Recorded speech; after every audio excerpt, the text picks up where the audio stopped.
Ready? Play. I just want to talk about Fonseca for a second. Sure. Oh, yeah, definitely a conversation to be had. There's been so much feedback online about how Fonseca is overrated and how, we need to, dial back expectation. And I think everyone just needs to pump the brakes and just realize that the kid is still a teenager and that his ceiling is so massive, right? Ceiling is huge, and he could easily, make top 20 by end of the year. By Roland Garros. Could easily make top 20 by Roland Garros if he is fully fit and if he is firing, right? But just because he's had an injury and he's trying to come back from a big injury doesn't mean we should start thinking that he's not a good tennis player anymore, because he is. The amount of comments I see on people's on Twitter about, Fonseca is like so bad now, and it's like the guy's coming back from injury, cut him some slack, okay? Yeah, Tabilo is not an easy comeback at all by any means. So just give him a little bit of time. Obviously, home tournament. I think it's better for him to have done it this way round now. He last year won Buenos Aires and then was absolutely gassed for Rio. Kind of good that he had some match practice in Buenos Aires and now is pumped for Rio. We know made quarters in 24, lost to Navone in 3, but was gassed that match, like completely ripped. So we know how good he is. Just give him a little bit of time and some match practice. Agreed. And I think that's like a worthy note because, looking at his season, right? He's played 2 matches in 2026. Like, what sort of conversations are we having? And yes, we, if you're a true tennis fan, you watch that match against Missouri, nowhere close to being all there. And then obviously, like, the strides were there, and I think defending your title for the first time is obviously like a little bit more pressure. For all we know, like maybe it was good for him to rest another week. But regardless, as you mentioned, last year was really, really tough, especially going home, super fatigued, going against an Alexander Mueller who was just insane, didn't miss a ball, was an absolute physical freight train who ends up going to the final, losing to Baez. So we're looking at that matchup being like, it's a fine loss. It's a fair loss. But yeah, no, for sure. For me, it's like how, like, we're trying to just gauge his health, right? Like, I'm hearing more about the back problems. He had a chronic back injury, kind of similar to Arthur Fils. Obviously concerning, but these athletes, like, they've been with physios since they were 16. They have good teams behind them and understand that, like, when the time is right to play and when it wouldn't be. So I think he's okay. He's finding a way to manage. And as you mentioned, like, I think, yes, he went out early here, but on the flip side, he gets to go to Rio. He's been practicing there already and hopefully a little bit more fresh. So hoping for a exciting run in Rio for Joao Fonseca.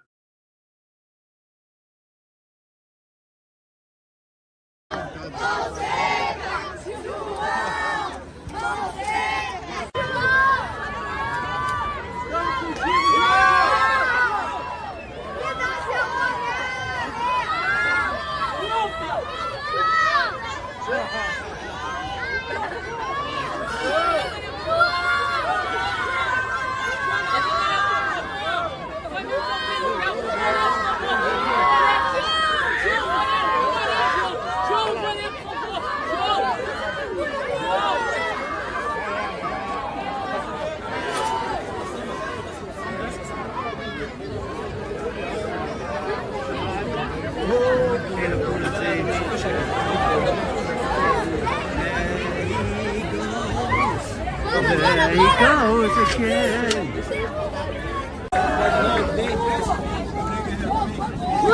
João, a sua toalha, por favor. A sua toalha, por favor. Por favor, João Fonseca, a sua toalha. Vem aqui, João. Caralho. João, ele se ama, João.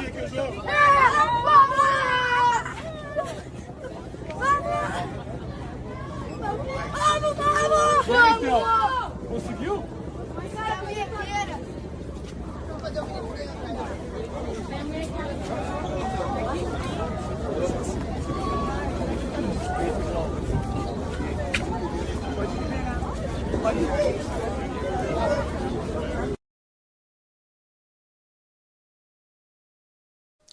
If you enjoyed this video, make sure you hit that like button.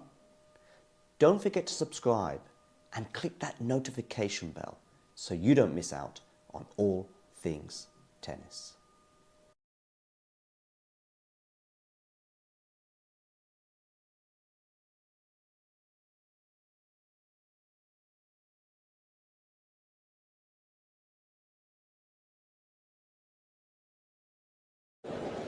Ready? Play.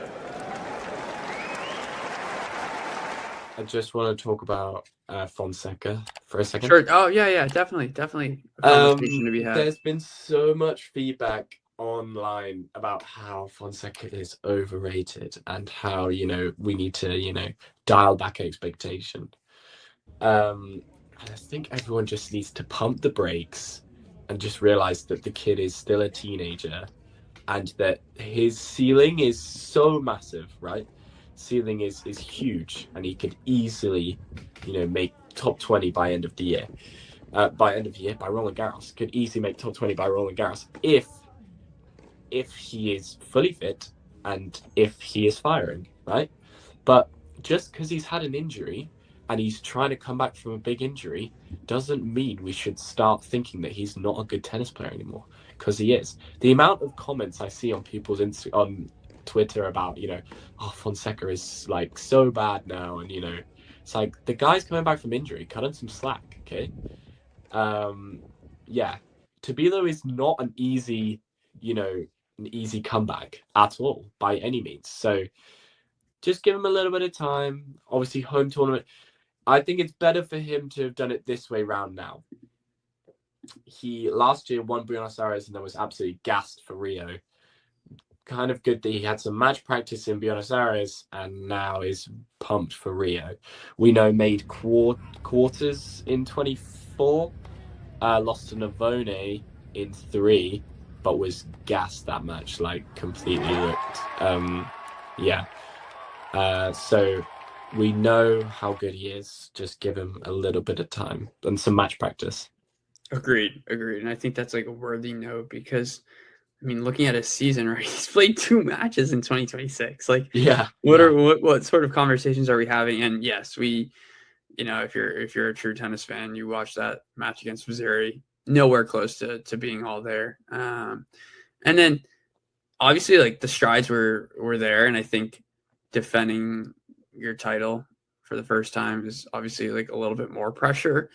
For all we know, like maybe it was good for him to rest another week. But regardless, as you mentioned, last year was really, really tough, especially going home, super fatigued, going against an Alexander Mueller who was just insane, didn't miss a ball, was an absolute physical freight train who ends up going to the final, losing to Baez. So we're looking at that matchup being like, it's a fine loss. It's a fair loss. But yeah, no, for sure. For me, it's like how, like, we're trying to just gauge his health, right? Like, I'm hearing more about the back problems. He had a chronic back injury, kind of similar to Arthur Fils.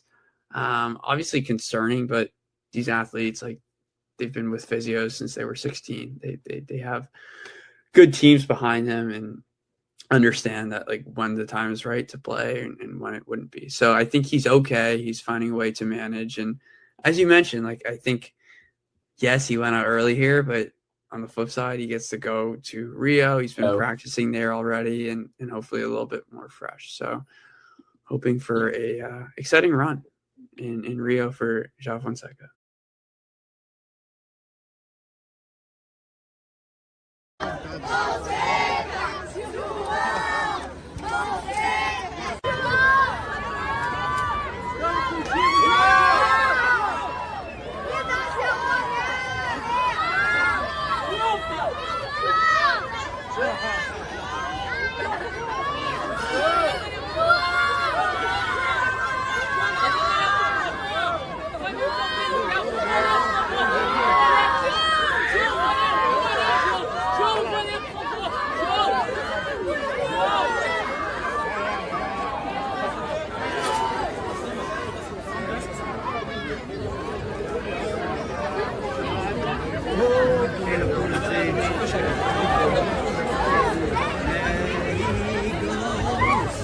There he goes again.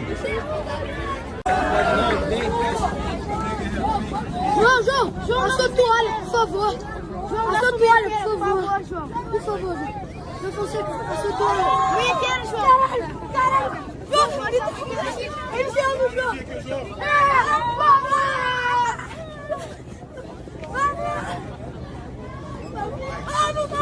Vamos! Conseguiu?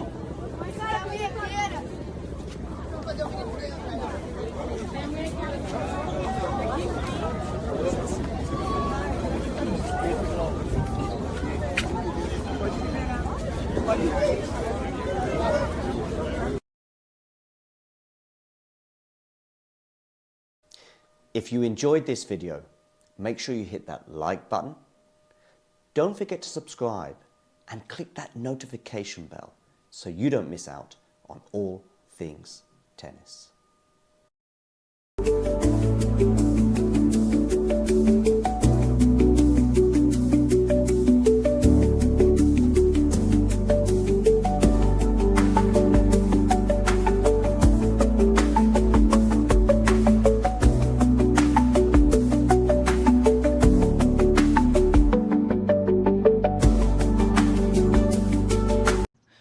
My name is Clara Towson, and I'm a friend of the show.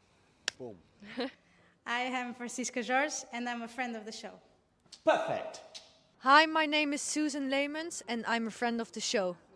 Boom. Yeah. My name is Zainab Summers, and I'm a friend of the show. Boom. Hey guys, my name is Sasha Vickery, and I'm a friend of the show. Boom. Hi, my name is Lloyd Harris, and I'm a friend of the show. Perfect.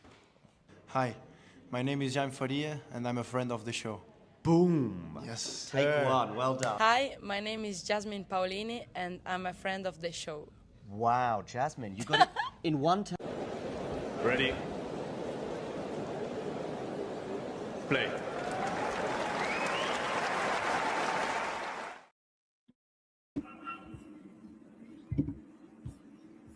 You're on mute, Zach. You're on mute.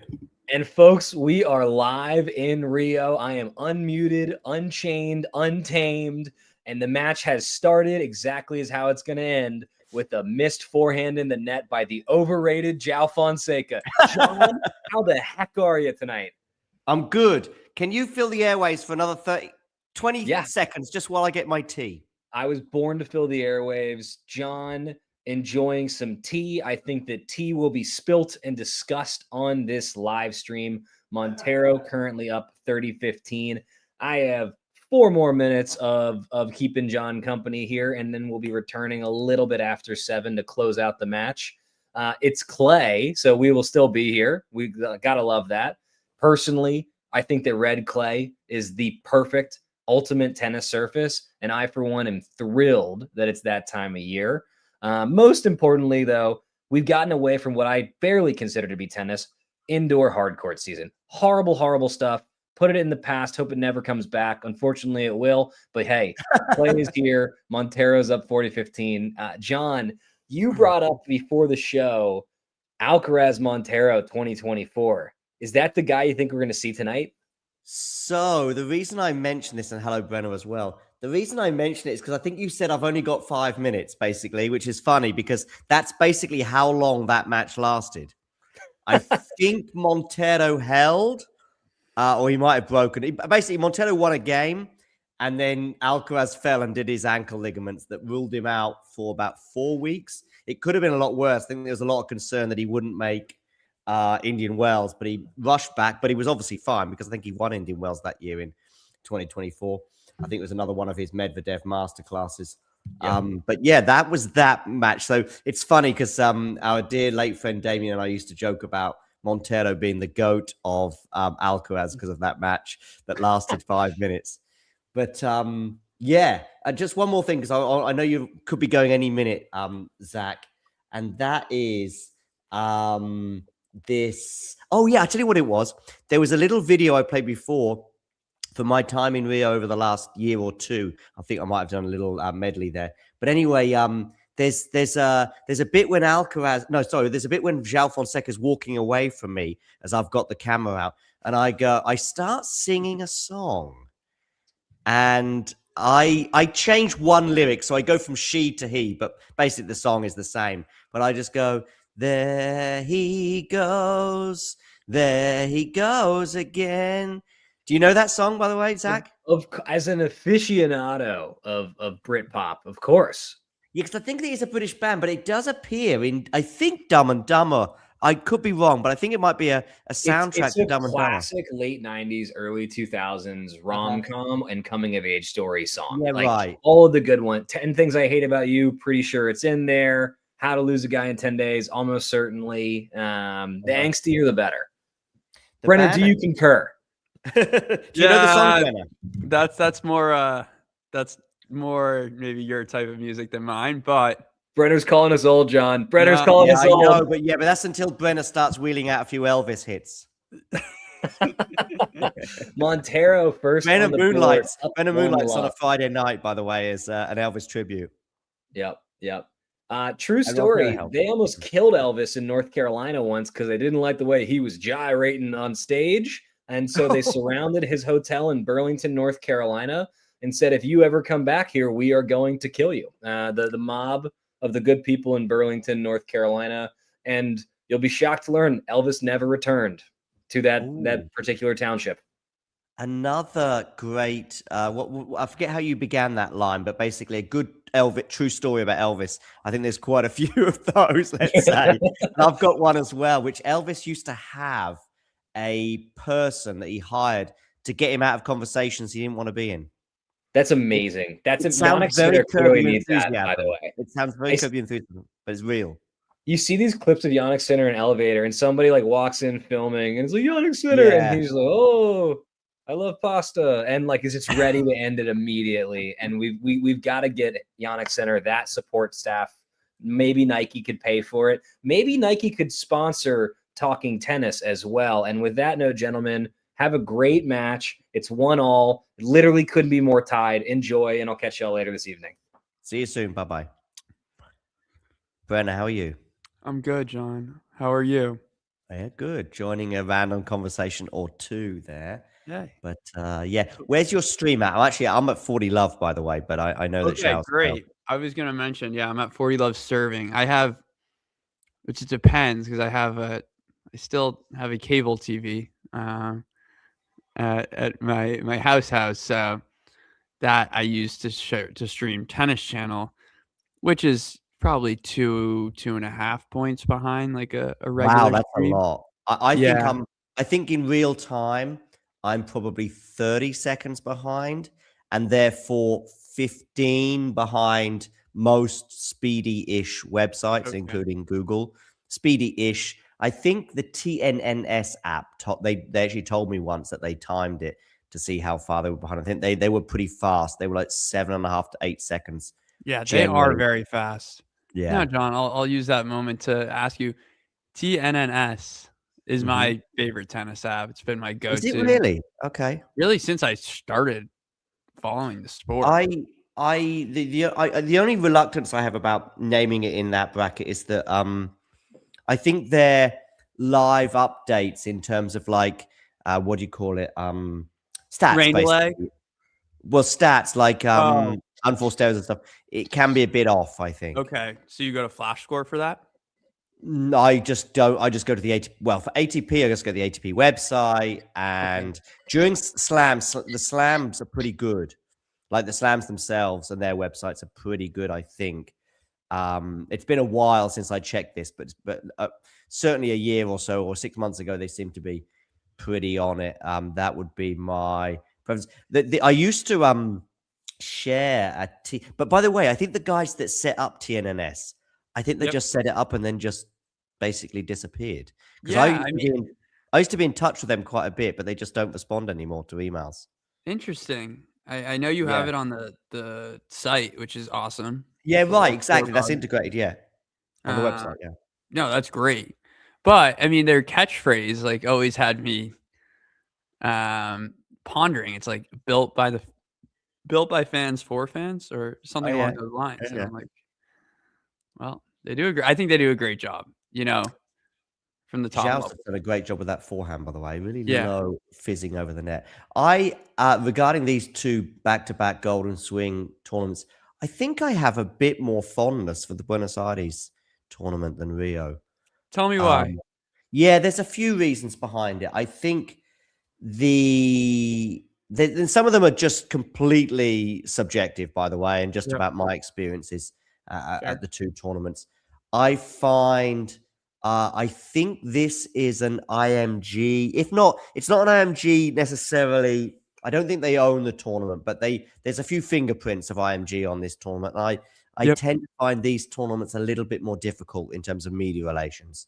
The media relations in Argentina, well, first of all, the media room is just absolutely rammed. We see big tournaments, including Indian Wells, which is coming up soon. And there's press conferences there with one or two journalists in sometimes, and sometimes slams as well, especially if it's like the world number 200 going out in round one and it's not a home favorite. But that press conference room is just rammed non-stop for every press conference because they're either Argentinian or they're normally a big name. So, because the big name non-Argentinians, the ones that they attract over the years, Carlos and Joao and a few others, of course. Yeah, and I find it's a 250, but it's living the life of a 500 in so many ways. And it doesn't, as a non-Argentinian, it doesn't bother me that it hasn't got this 500 status because I still think they could change it. It was like Estoril last year, by the way, when it was a challenger. The locals don't know. It's true. The locals don't really know. They just go along. They have their drinks and their fun and maybe they finish work early and get to see some tennis. And even if not, they see the night session and they see some players that are sort of famous. There's a few, in Estoril, they see a few Portuguese players and they just always support them, whoever they are. And even if they're a sort of top dog, like a Joao Sosa in the case of Estoril, for example, they're always there. And last year, the Estoril spot being in the second week of Madrid was just as good, if not in a way better than it was when it's 250. This year, I actually think of the three options or the three slots, because they don't really choose, as in like Estoril until like a year ago was in this first week of April, the first week of the clay court season, which I thought was just brilliant for a 250. The beginning of the clay court season, you get the Miami hangover, so you get one or two withdrawals if there's someone going deep there and they've signed up for Estoril, but that's just how it is. But then the other option of being second week of Madrid, not bad. Madrid and Estoril pretty close, on the map and stuff, so it's not too difficult to hop over. I think that helps. And now it's in that post-Wimbledon bit, and I think that's the third choice for me. Yeah, that's fair. I mean, John, you've been quite lucky to travel the world and see various of tournaments and various of crowds. One thing on my tennis bucket list is going to be getting down to South America. Probably I would prefer a Golden Swing tournament just to feel that passion. Even I think the crowd in Buenos Aires are even more passionate, by the way. Yeah, that's another 100%. thing. Funny enough, I mean, Brazil has this famous reputation, and this tournament often is in and around Carnival. This year, it's actually right in the middle of Carnival, and not always it works out that way. But actually, I find the atmosphere and the noise in Buenos Aires is probably louder than in Rio. Funny enough. Yeah, and was it last year? I'm just thinking back to the final. There were quite a lot of Brazilian fans as well, in contrast to the Argentinian fans when we had Fonseca versus Cerundolo. Yeah. I think there's a few more Brazilians that travel over to Buenos Aires than the other way around as well. I don't listen. Baez obviously has won the tournament there in the past, but it's not like you see a bunch of Argentinians there. But you do see a smattering, if not more than a smattering, of Brazilians, which adds to that tournament. I think in a way, especially with Joao obviously winning it last year. I was in Rio. So I was in Buenos Aires in 24. I did both tournaments in 24, and last year I just did Rio. And I was in Rio watching Jaime Faria in qualifying against Juan Manuel Cerundolo as match point was dropping in Buenos Aires as Joao won the title. So you've got Juan Manuel Cerundolo there playing Jaime Faria, and the crowd are just going nuts at the match point moment. And he's smiling kind of thing, but he must be thinking, oh, my brother's just lost in Buenos Aires, you know? That's right. Which, of course, he's now rectified, let's say. So that's all good. Yeah. I was going to say, like, getting into this match, John, what do we expect from Monteiro? I'm sure you saw, like, it's a cute exchange between these two. I think they were Monteiro WhatsApped Fonseca the image of when Fonseca was a young, probably like a 12 or 13-year-old, and he was giving him a fist bump on the court. Oh, okay. I see. Even better. What do I think? I think in a way,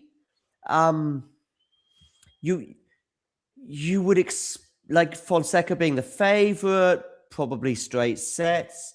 But there's a couple of other things I want to add. First of all, Monteiro is someone who can peak and actually, can get some good. He gets a few good results every year, and that's why his ranking is still just about okay.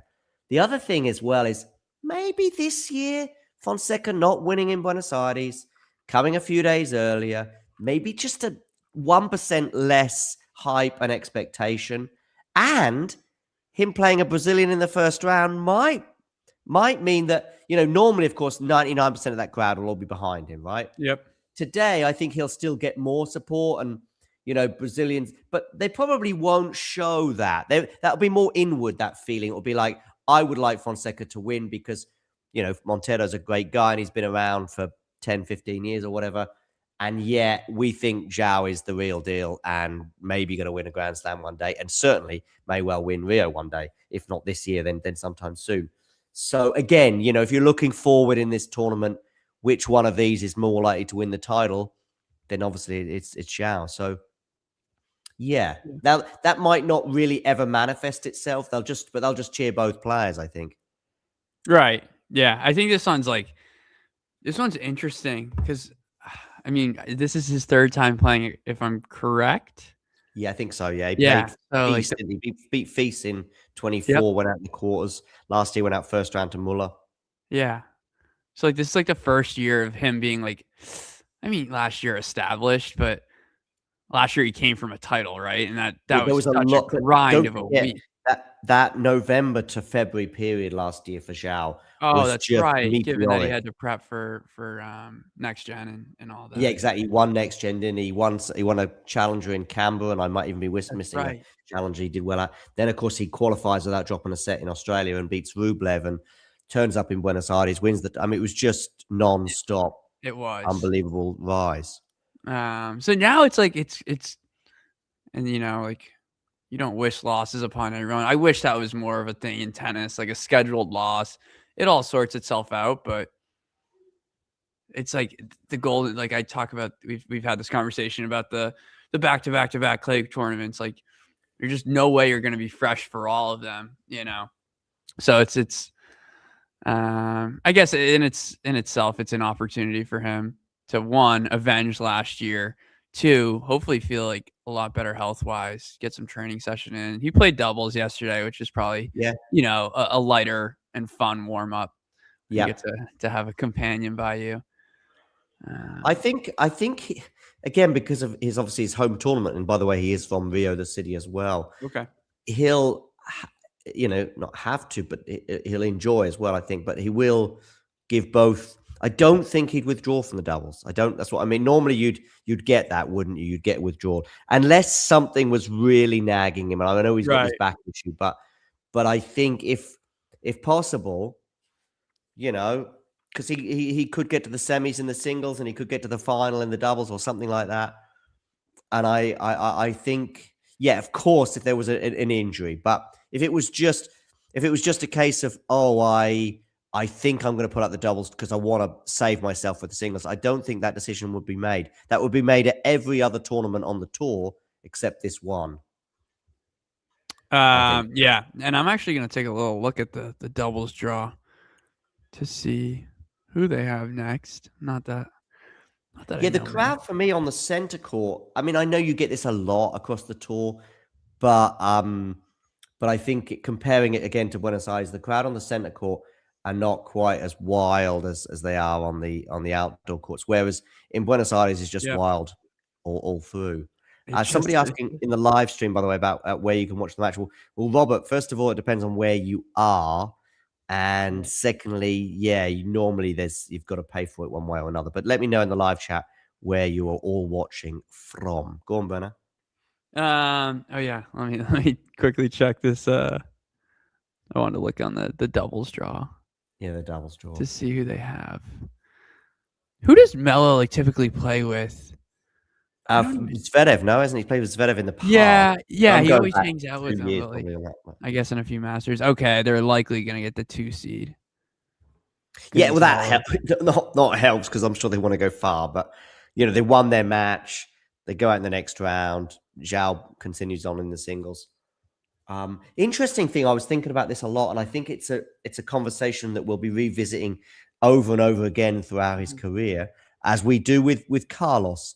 In that, it might end up being hard courts, for example, where we go, he's actually better and maybe more reliable and more likely to win. With Carlos, it's so difficult right now. I think his elevation on grass happened because he can move so well and he's so athletic and he has all the tools really to do. He can volley, he can slice, he can do everything, and he plays aggressively as well on the turn. With Joao, actually, I think it'll be even so. Actually, with Carlos, it's not really a conversation because it's not like suddenly now he's not doing well at Roland Garros, for example. Carlos is doing fine there, but with Joao, 3rd or 4th round at slams, all of them, which is what he did last year, pretty much, just feels about right now. And we kind of just assumed with his first title coming on the clay in Buenos Aires and where he's from and all the rest of it in South America. We just assume that he's going to be getting better results on clay but actually, he might well end up, at various points in his career doing better on hard courts. Yeah, no, it's definitely an interesting conversation. And what comes to mind, John, and you might laugh at this, but what if I ask you for Jean Faria, where is he going to do better? That's a great one. And again, it's the second time I mentioned our late dear friend Damien, but him and I used to have this conversation. Jaime, and just quickly on Joao, but I also address Jaime as well. Joao even said in Estoril last year when he went out early to De Jong in the Challenger there, he said actually something along the lines of that. Actually, he wasn't quite ready to win the tournament in Buenos Aires in a way. He won it, of course, and it was magnificent. And, it was an incredible run. But in terms of his trajectory, that was probably a slight exaggeration of where he was at. And maybe Estoril was a quite underrated element, but it was somewhere in between the two. Coming to Jaime as well, I think quick hard courts or hard courts in general. And his serve does a lot better there. But Jaime prefers clay. That's what his answer has been. At least I think I saw a reel or a short somewhere on another YouTube or social media platform, and it was like, I think it's like one of those, favorite opponent or hero when growing up, and it was one word answers, and he went, clay. Yeah, I mean, I'm just thinking out loud a bit because he does kind of have that. I mean, if you think like Australian Open, like he starts the year pretty well. Like even in that match versus Rublev, like Rublev tipped his cap, right? I mean, he was. He got a set off him, didn't he? I think he got that third. Yeah, I think he got a set off him, and Rublev tipped his cap, and I think it could be the time of the year, or it could also just be the courts and the courts. Oh, of course, he's playing Baez today. Didn't realize that. Yeah, he is. Yeah, the night match here. So, I mean, obviously, I was curious about what swing he would do. And I think he was playing Davis Cup maybe about 10 days ago somewhere in China. Was he? Because he did Werash indoors. Yeah, and then he went off to China to do Davis Cup, I think. So he did quite a lot of traveling. And did he skip Argentina? Oh, no, he won. He beat Jowie, didn't he? In qualifying, then lost the next. Oh, that's here. That's, Oh, so he's got in as a lucky loser. Yeah, he's got Baez as right. a I've just figured this out, because I was just about to say, he lost to Argentina, but no, he didn't. He didn't play Argentina, I think, because of representing Portugal in the Davis Cup. That makes sense. Which was that's another conversation that maybe we can do a little short episode on it. But player like Tarante comes to mind. And hey, we even have to address De Jong and Greek Sport and Netherlands and because that's worth it, right? You have a home tournament, and Jaime as well has told me this is what he said, and I think I said, like, which tournament or which thing would you most like to win? He said Davis Cup. That was 18 months ago in a one-to-one interview we had in Valencia, and he put Davis Cup at the top. I think it was one of those questions like, which slam or something like that would you most like to win? But maybe he's also just throwing just a percentage of realism in there, going, you never know. I might this generation of Portuguese, they might have a run and get to the finals, for example, and so on and so on. But he put that top on his list of things to achieve in this sport. So that was his view on the Davis Cup. And I think also partly because of his ranking and where he's at, winning a slam probably won't happen for him. But you then go, well, what can you win that's big? You could win a 250. But some people will say, you know what, I'd rather win a Davis Cup than a 250. Yeah, I think that's a fair analysis. I just watched Cerundolo tee off on 3 forehands in a row. The last one be a winner to claim the set. And to answer your question, Will, obviously I'm a big fan of Fran, but I was actually talking to Fergus on Sunday, ATP Weekly, and I was saying, is there a chance that he makes the top 10? So you can have a listen and think about that yourself, but career high. I had my doubts 2 years ago, but I think now it's possibly more likely than not that at some point, and maybe this year. I mean, what is he now? About 18 in the world? Lovely return there from Joao, by the way. Yeah, I was about to say, he finally he's teed off on a few. That time, Monteiro not doing enough with the second, and he knows he's going to pay for it. So look for some more angle. But yeah, I mean, he did so well, like I said, from like this period into pretty much Roland Garros. So he's going to have to be very strong. But there's no reason why he can't replicate or maybe do a bit better at Indian Wells, for example. Yeah. And even here, I mean, the 2 clay court tournaments last year, I'm guessing he went out early in Rio. I don't remember. And might have even withdrawn. I'm not remembering. Yeah, he definitely didn't withdraw, but I don't know. I'm not remembering. Comisania went out earlier today. Obviously, last year's semi-finalist, I'm going to say. I know. It's a tough season for the Shark, John. Things aren't going his way because he played that. He played in, what was the challenge? Rosario. Yeah. He played Rosario the week before. Because there used to be I can't remember if it was Rosario. Cordoba. Used to be a 250, didn't it, in this period as well? So it was a month-long swing, right? Cordoba. Buenos Aires, Rio, because Santiago as well, which sort of gets tagged on the end. And then, to be honest with you, I must say myself, my eyes are going to other parts of the world by Santiago, but they get drawn back when Jarry and Mutay are at each other's throats and that kind of thing. What are we gonna do with Jarry? I didn't watch yesterday or 2 days ago against Faria. No, I didn't see it either. I mean, I wonder if it's mental because the game is still there, I think. Albeit I haven't seen much of him this year, but I was watching him up super close in Estoril last year. And actually things got a little bit better after that sort of, remember the Rome, everyone was sort of, that's a horrible drop shot from Fonseca, 4-3. Remember when there was the whole Rome thing, like basically saying, look, he's had a rough few months, and if he doesn't replicate what he did in Rome in 2024, which he was never likely to do, then he's dropping outside the top 100, blah, blah, blah. But actually, after that, or just before that, I think he played Estoril and then the Rome thing. And then actually after that, Wimbledon went okay for him. I think he won a couple of good matches there. I remember Holger Rune in 5 sets. And in fact, he beat Joao Fonseca, didn't he, as well? And then I'm thinking, okay, it's just one of those things that you don't play well for a few months, and then you run into a tournament where you made the final last year and all blows up in your face. But really, your level is still in the top 100. And I think that level is still there. So I'm not not too worried about him yet. I mean, I wasn't worried about him a year ago either, in a way. I mean, he's just a guy he's won Santiago. He might win another 250 in his life. He might make a decent run, for example, at a Wimbledon. I mean, he's had some decent-ish runs, but you never know. He might make a quarters there or something like that. So that'll be his career, and it's okay. Yeah, no, you're right. And like, well, he just beats Rune at Wimbledon out of nowhere last year, and all of a sudden Rune was struggling, not for the first or the last time, of course. Rune was struggling physically, I think, in the 3rd/4th set in that match. But Zhao's level was like good enough for me to think, I think he's beating Joao, either in 4 or 5 sets. I think I went for Zhao to win that one, and he did win it in 4, and that could have easily gone 5. And yeah, I can't remember who Joao lost. I think he lost to someone in the next round. Was it maybe Alcaraz, or was it last year he played Cam Norrie and they had that fight or verbal dispute? Sometimes I get 24 and 25 confused. Yeah, it's a good call. And he lost to Alcaraz, I'm going to say, in 23. He took a set off him, and it maybe could have gone 5. I think it was 2023, the year Alcaraz won it the first time, Wimbledon. And he beat him in the Golden Swing, right? In 20, was it 24?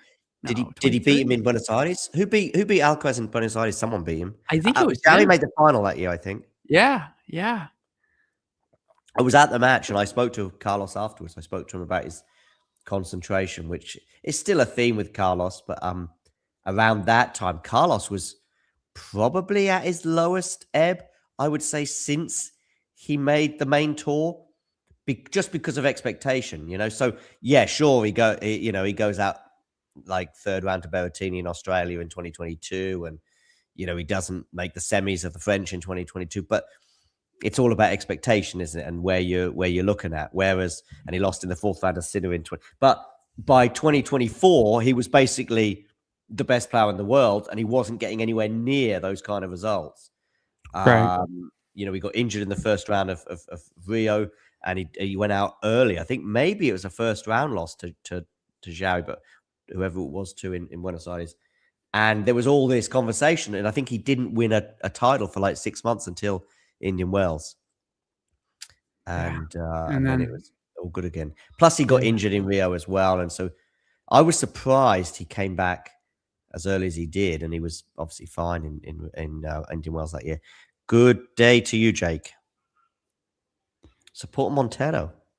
Yeah, I'm okay for that. I mean, listen, Monteiro winning, because I think that Joao is winning the title in Rio one day, so that day can wait. Whereas Monteiro, he can't. Yeah, I know. I was saying to a buddy before, it's like Monteiro is like the first Brazilian that I was rooting for. Okay. Like, was he the number 1 for quite some time, or is there someone that I would imagine so? Because it's not exactly been loads, have there? I mean, since Gugi Curtin. Obviously you know more than me. Let's see. Nobody's blanked yet. 4 all, half an hour in. I think Joao trying to work on the footwork in the backhand, not trying to get taken off the court by the lefty forehand. But I haven't noticed anything else, really. I think Thiago's current ranking is 208, which is a lot lower than I thought. Monteiro? Yeah. Yeah. And Sebushvili was just on a terrible streak from like, I don't know what, like probably April and on. He's done a little bit better, got himself to a final. I mean, given the expectations with him as a junior, it's not really happened for him. There was the win over Medvedev at the French Open in 2023, I think, first round. That was a bit of a statement from him, 5 sets. And we've seen him peak, and that peak on clay anyway is a top player. I mean, but then, half the tour will say, well, my peak is top 20 as well. But but then I have seen him have some rough spells. And I don't know where he is mentally. He seems to get embroiled in a lot of disputes, let's say. He really does. And it's okay if you're Djokovic and you get involved in all these shouting matches with particularly with your team, but with whatever. But you're winning 24 Grand Slams, but he's not. So generally, most people, this energy is a negative one, if you like. And I think with him in particular. Monteiro, confident looking forehand. Yeah, it was a lovely forehand, wasn't it? Do we know what Joao is like against lefties? I mean, he's not been on the tour a long time, has he? Good thought. What am I thinking about? Like Draper, Indian Wells? Yeah, lost, didn't he? Yeah. I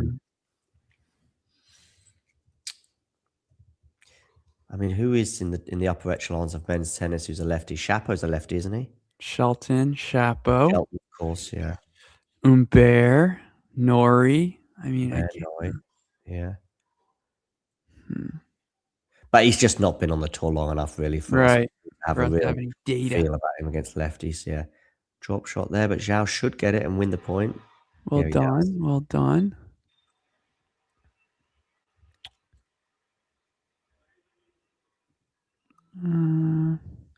Did you see Berrettini and Carlo Ancelotti?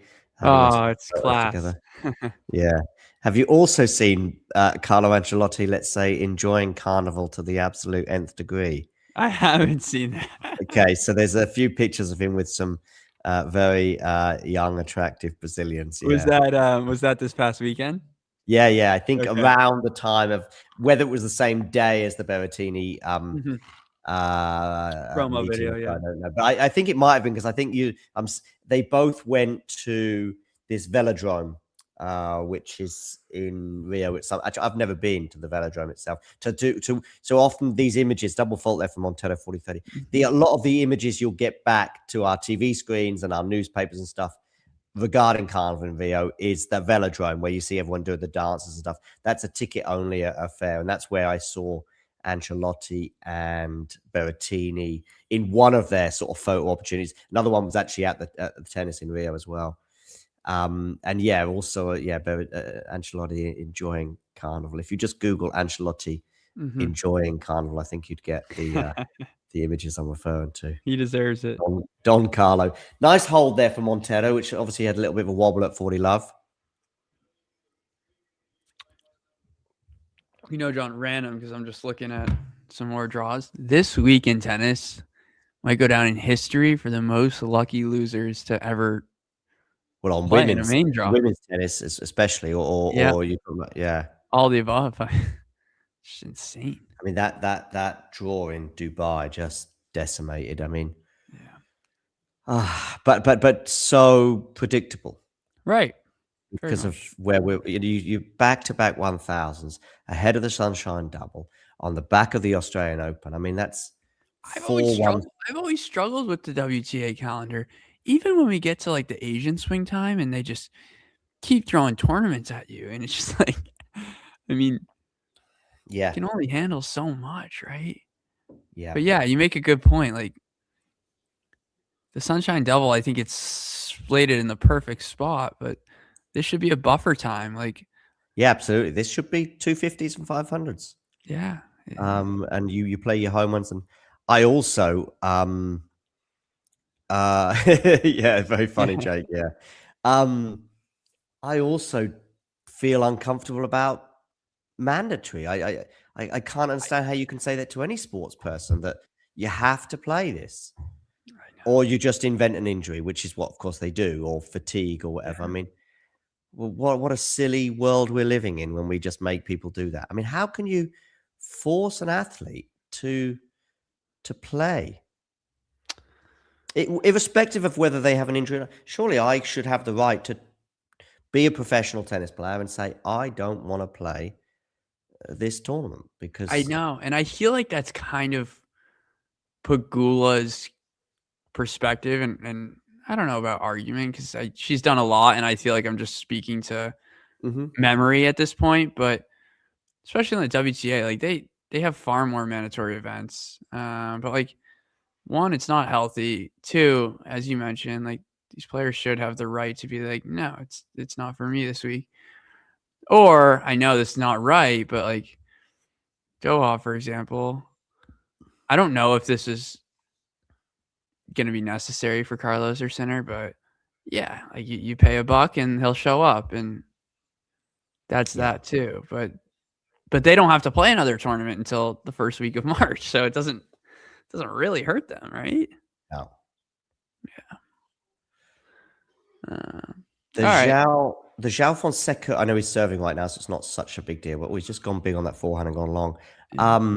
The return, it's not quite as obvious as a Ben Shelton issue, but it is probably the biggest sort of gap in his game.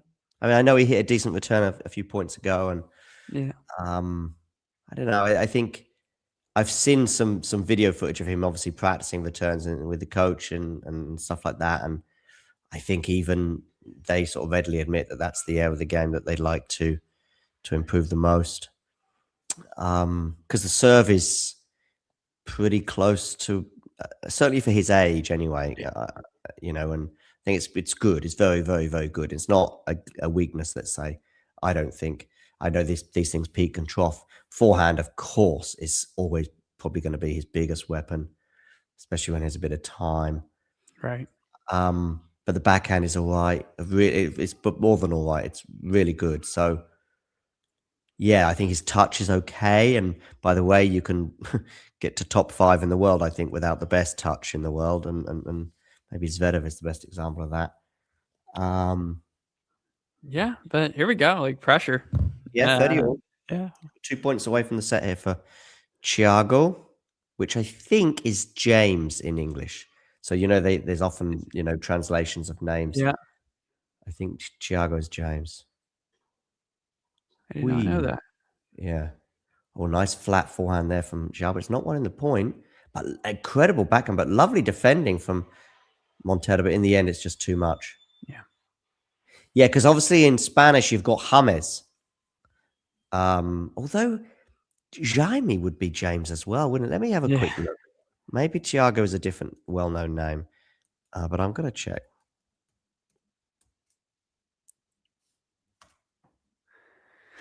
Yeah, I think just in that point, like it was the backhand down the line that Fonseca, I think, hits more often than we'd expect. That just had Monteiro leaning a bit, and the backhand was good enough. And there it is. Joao does hold. So does hold, yeah. 5 all.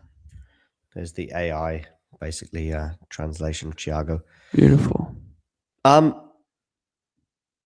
Yeah.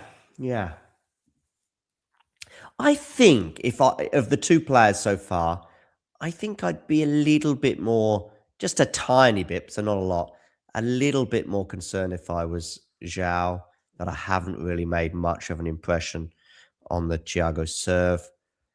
And I'd be just quietly happy with how the first 10 games have gone if I was Thiago.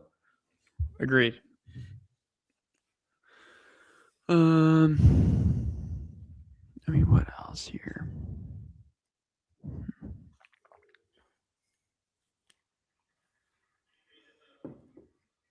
Yeah, I mean, like when you're evaluating the Fonseca return, are you looking at kind of decision making and intertwined with kind of the shot itself?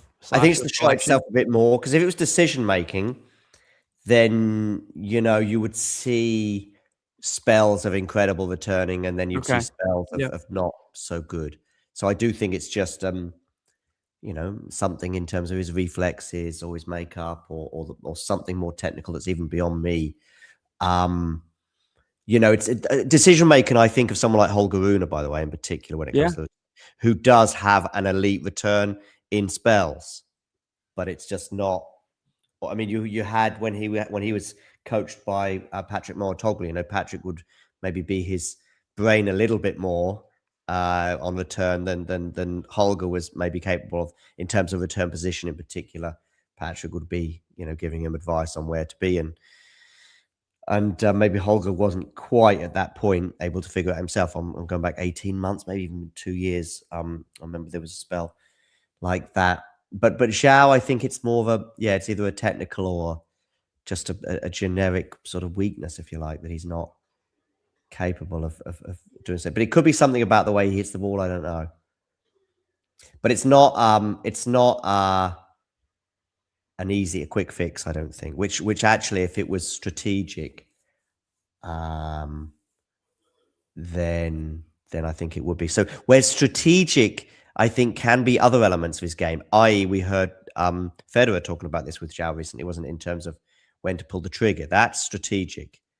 I don't see that as the same on the return, but maybe other people have a different opinion. Yeah, I mean, I think you're spot on, because it is too often, like, he's not into many return games. Yeah, again, 40 love here. Yeah. Monteiro hasn't had to do too much. I think it's kind of the problem.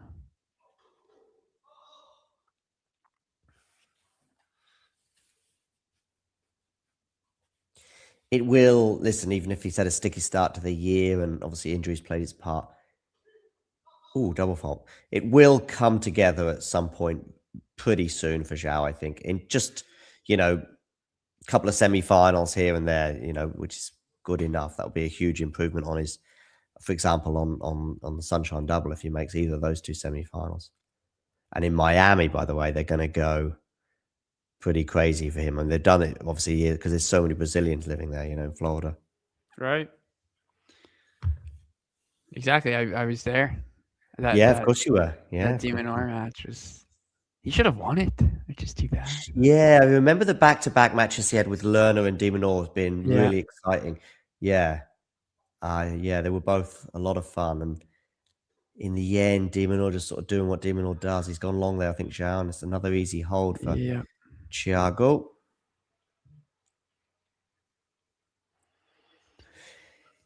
Yeah, Demon Or. I think I would hate to play him if I was a good-ish tennis player, let's say, as in like top 100, maybe even a bit higher.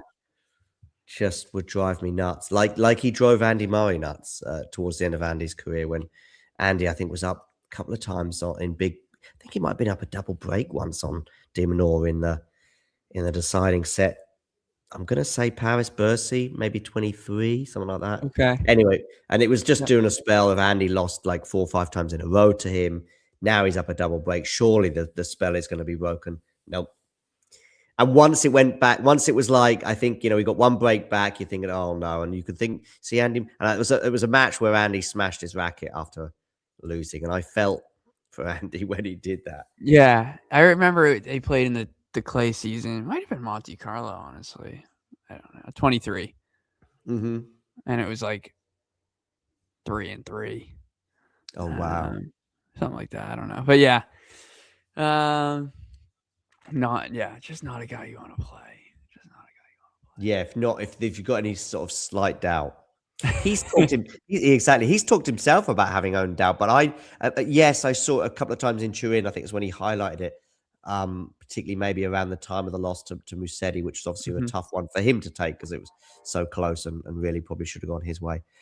But I see him inflicting more results on like that on opponents. I'm thinking Davidovich Fokina last year, for example, in Washington. Yeah, and I had high hopes. I thought Emma Navarro might be an ADM-esque on the women's tour, but okay, not to be. But hey, I wasn't so big on her this year. I was probably big-ish at the beginning of last year. Yep. Thinking that she'd have another solid top 10 year. I think it was like just over a year ago. I was talking about that with Gil Gross regarding 2025. And I think she obviously did okay, but I think she ended up finishing, I don't know where she finished last year, but somewhere around about 10 to 15, I'm going to say. Yeah, probably like right on the outside cusp. I mean, anyone really who's not one of the sort of big 3 or 4 players on the WTA, they were, anyone from 5 to 30 can beat anyone on any given day. That's a lovely forehand there from Monteiro. Oh, talking of Fonseca against lefties, of course, he lost to Debilo, didn't he? In Buenos Aires last week. Debilo's a lefty. True. And I did think it was an issue. We're only talking about a match that was separated by 1 or 2 points.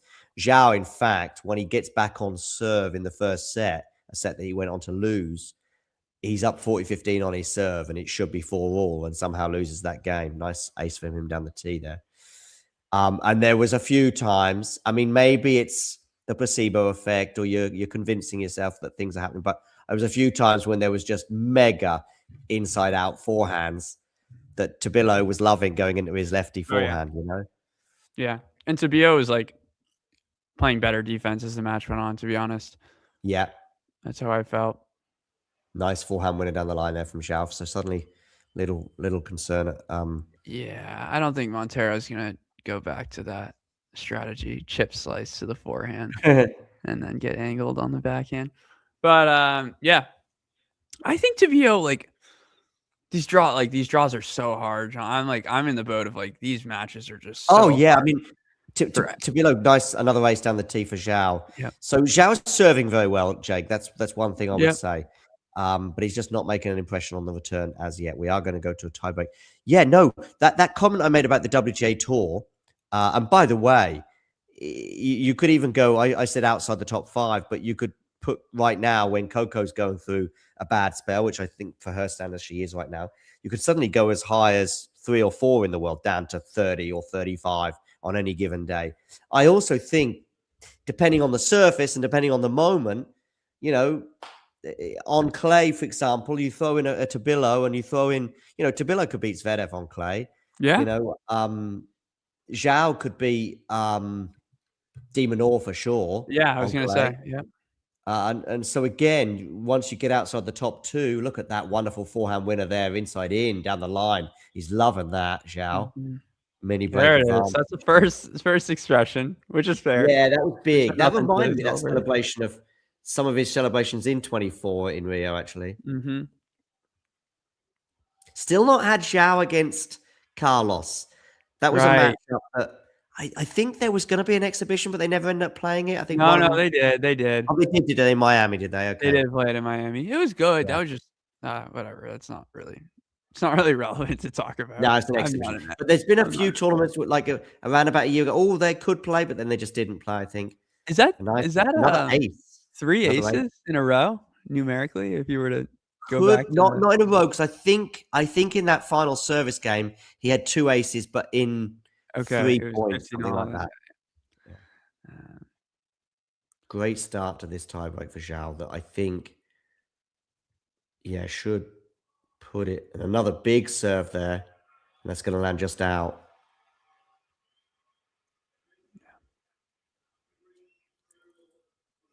But yeah, we are yet to have that.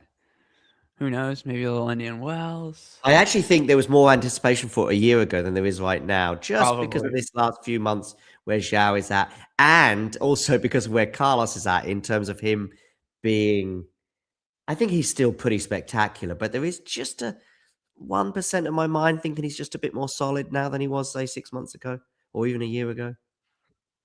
Yep, definitely feels that way. A little bit more margin maybe, but again, it might just be the results. Wonderful backhand cross-court winner that I actually felt, I don't know if Monteiro just lost his footing slightly because it didn't seem that, it was a wonderful, but he should be getting a racket on it, I thought, but he was out of it once he slipped pretty much. Did he just lose his footing slightly? I don't know. 4-0. I don't know why he went inside into where Joao was, but anyway, 4-0. I have a funny question for you at the break or after the first set. Okay. Hey, an ace from Monteiro, giving Joao some of his own medicine there.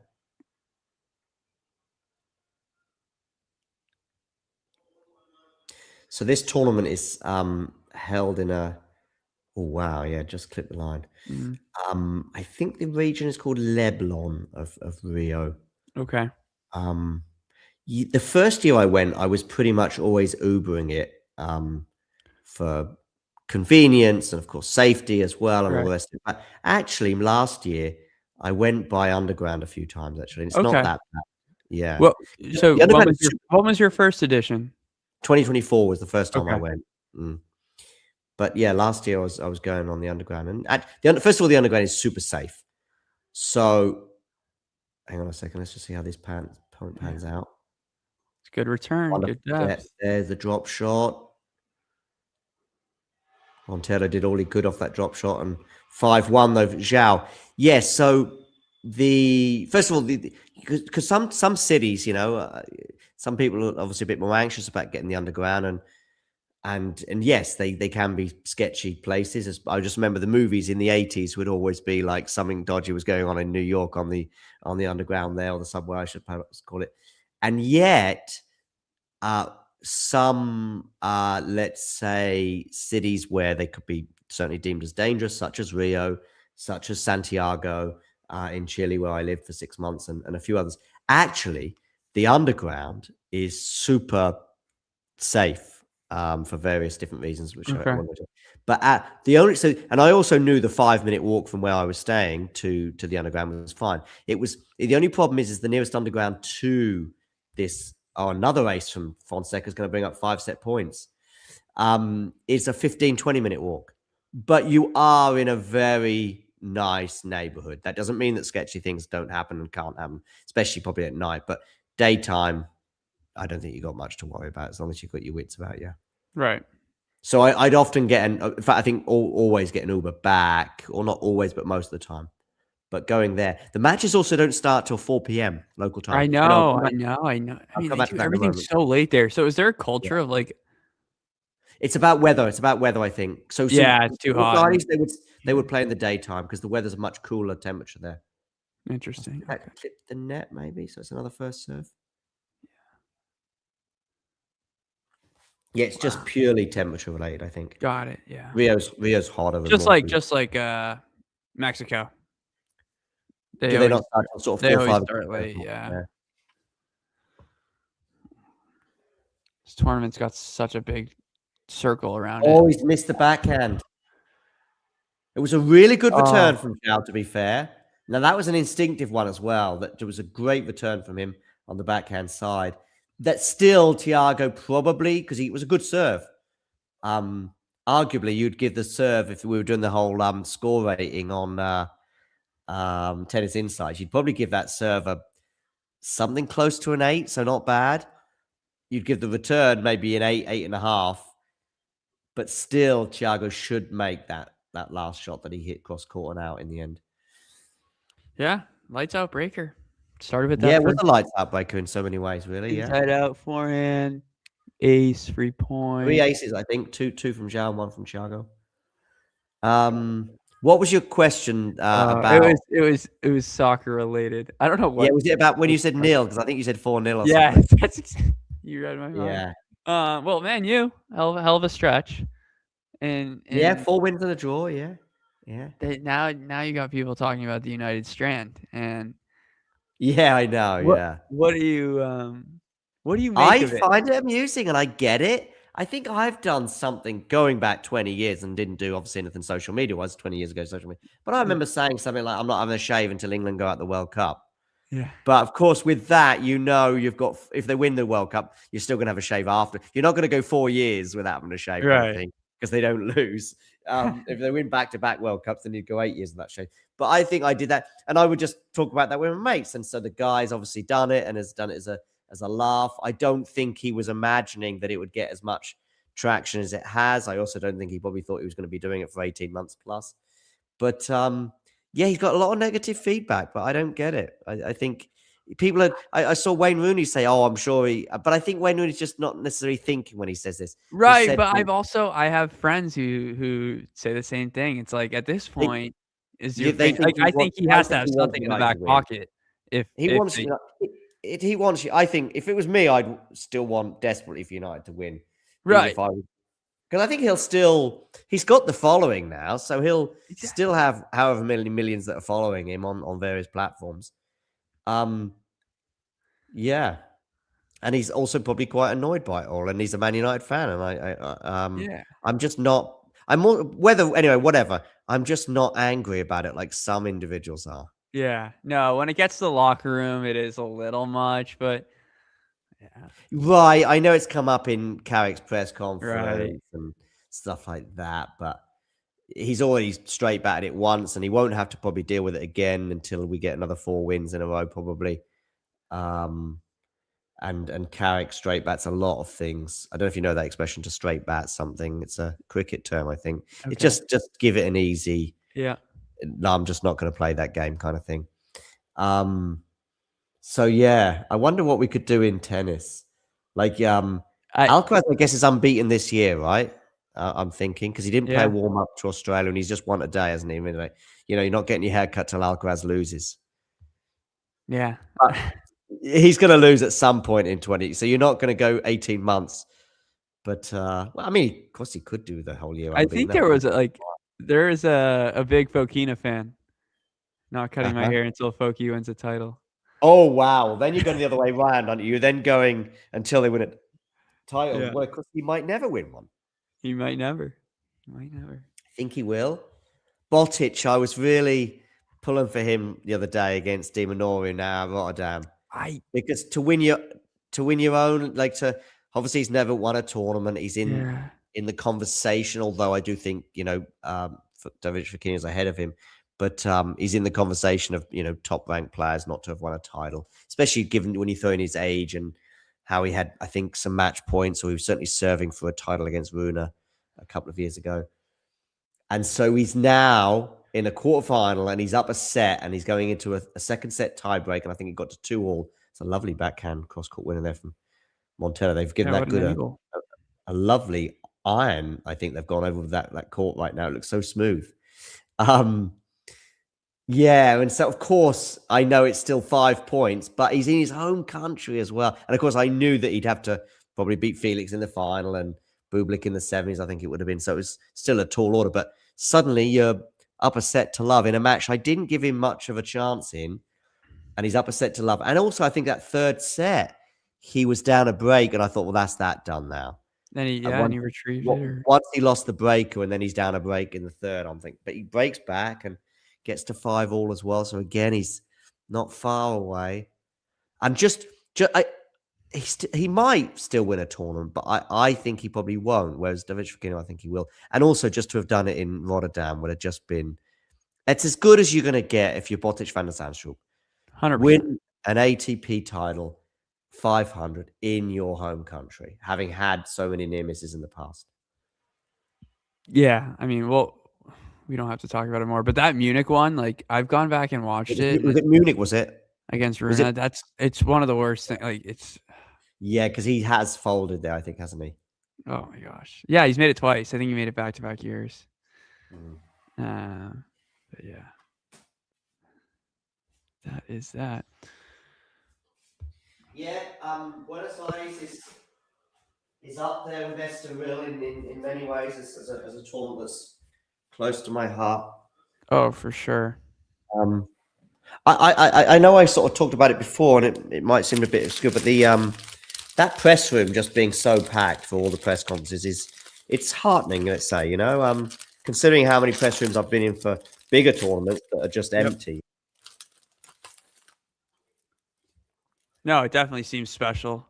I love a small clay tournament. Oh, and back to the weather as well. In Buenos Aires, it can be some coolish days, 20 something, coolish. It's midsummer in Buenos Aires, but you might get a breezy day and it's not that hot. I think I even more like when you're in Rio, you forget what jeans are or pants, as we call them. In obviously you say jeans as well, but trousers as we call it. You just wouldn't wear them at all, and then suddenly in Buenos Aires, I'm wearing them. Do you know what I mean? So that's the sort of that's the sort of difference.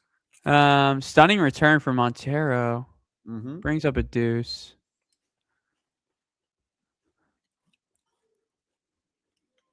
Oh. Joao. I like the kit selection, the all black. Yeah. And it's an ace out wide slider. Advantage Fonseca.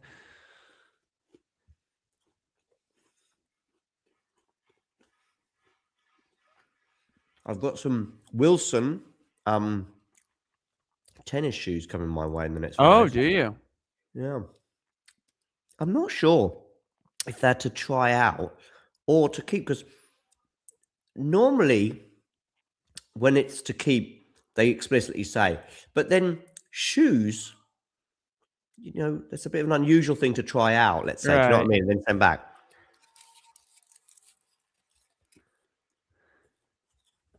Yeah, that's a good point. And Fonseca, good little pattern there. Finishes it with an overhead and holds out the gate to start the second set.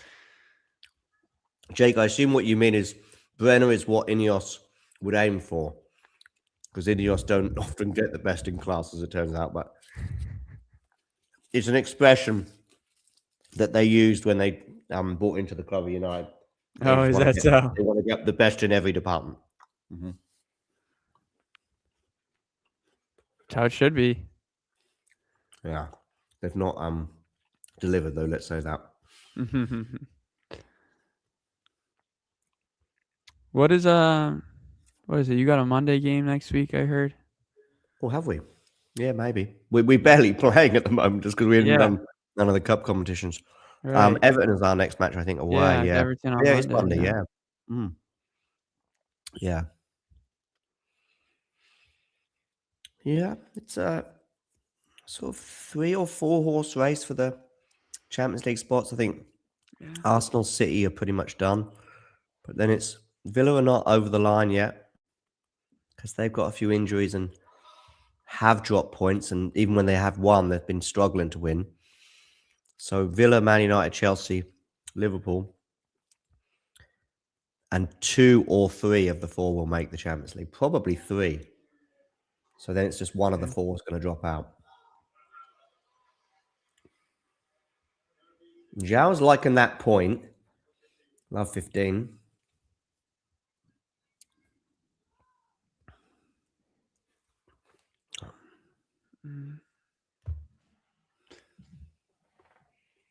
Wow, Jake, you off work for like 10 days or so? Is that what I'm understanding there?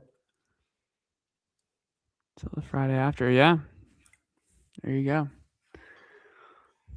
Plenty to watch. I'm guessing Jaime Faria signed up for Santiago. I know he played it last year as well. That's right. But I don't think he'd go all the way to Latin America for just. Did I see? I mean, it makes me think of my first match with you, which is almost probably a year ago today. Munar Faria. Oh, really? Okay. Did I see that Munar picked up an injury of sorts? Oh, really? I thought I saw that on Twitter, and I was doing something, so I didn't look into it. Calendar choices this time of year are always interesting. Oh, so interesting. I wanted to put out a tweet about, there's a few names that come to mind, but Jensen Brooksby playing in Dallas, then going out to Doha. Wonderful return there from beautiful. Fonseca. Yeah, I was looking at the draw.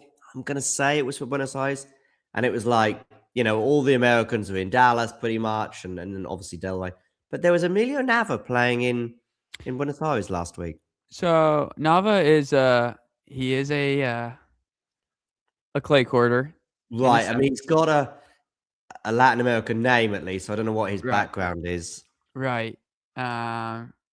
He's done well in the challengers on clay in previous years. But once again, I felt bad for him. I was texting a buddy, just like that draw. You draw to Bio first round Rio. I mean, you can only do so much. I do think he has level for the clay and for just inside the top 100, but I would put to Bio levels ahead of, he's high on the totem pole for clay quarters. So, but yeah, I guess he'll just have to give it another go in Santiago and go from there. Yeah. Munar, actually 30 all. Hold on. And it brings up break point. Huge return from Fonseca. Monteiro was not able to handle it. So let's see how Monty does. How this one pans out, and then we'll come back to the calendar. Probably go heavy slider here, Monty. Get it to the backhand, earn yourself a forehand, and go from there.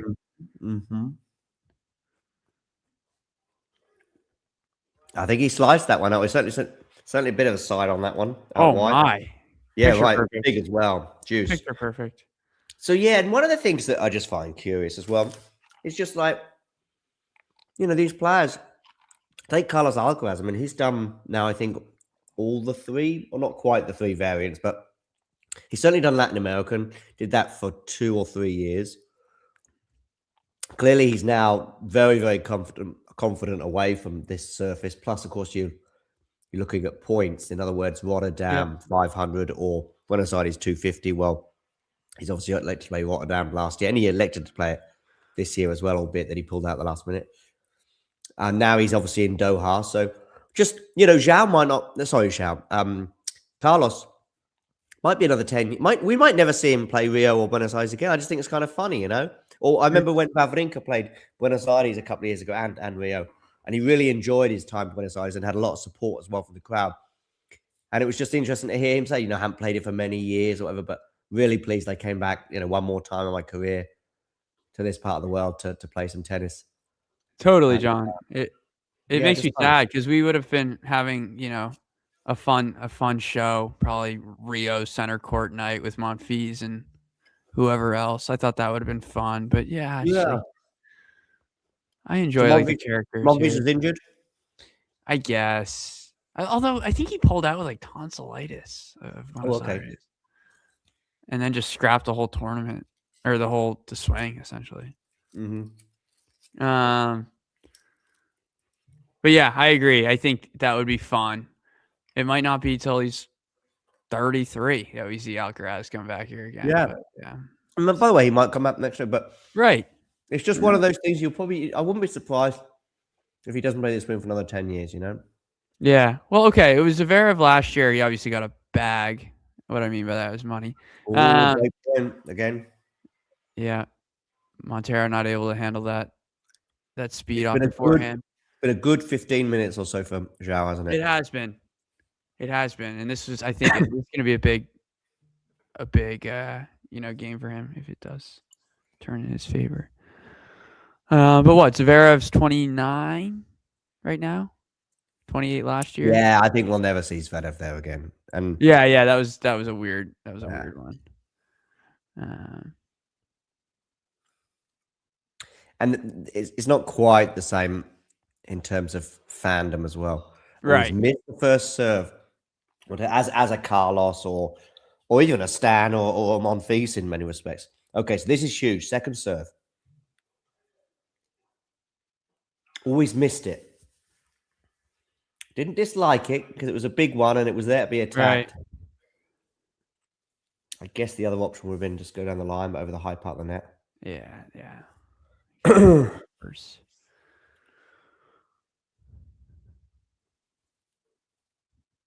But yeah, I know I quickly mentioned it on ATP Weekly, but like people are kind of, they just like are frustrated that Rio is a 500 level and Buenos Aires is 250, right? Yeah. It upsets the organizers and the Argentinians and the media. But like I say, I mean, I think, the ticket prices will be the same. Mm-hmm. The crowds will be the same. I know that they might get one or two, but Carlos is probably not making his decision really probably based on the 250. I think he's thinking other things, Oh, yeah. Maybe being closer to his family. Of course, if he's John, let's focus on this point, and then I have another thought that just came. Oh, he's missed it. That was there. He had. I mean, it was the right choice. He just didn't execute. It's called barely hitting a forehand for a few minutes because it was. That's also, by the way, the flatness of it in a way that it doesn't get that opportunity to dip over the net, right? Yeah, it's a very good point too. Monty is a flat ball striker, but what I was thinking is that in 2 years' time, we're gonna have a Masters 1000 likely in Saudi Arabia, probably during this week. Yeah. So that'll be interesting. Well, then I think somewhere like Santiago might get dropped, something like that. Yeah. So then if they put it last week, for example, just say, for example, the Saudi Arabia 1000 happened last week, and then you had Buenos Aires this week and Rio next. I understand that there's concerns about the South American swing full stop, but I think it'll survive. I could be wrong. I don't know the mechanics of it all, but I just can't see, given the number of Latin American players and how few. I mean, they're all saying we want more tournaments, and when Dallas got upgraded to the 500, but Buenos Aires didn't, and Diego Schwartzman is angrily tweeting about it, and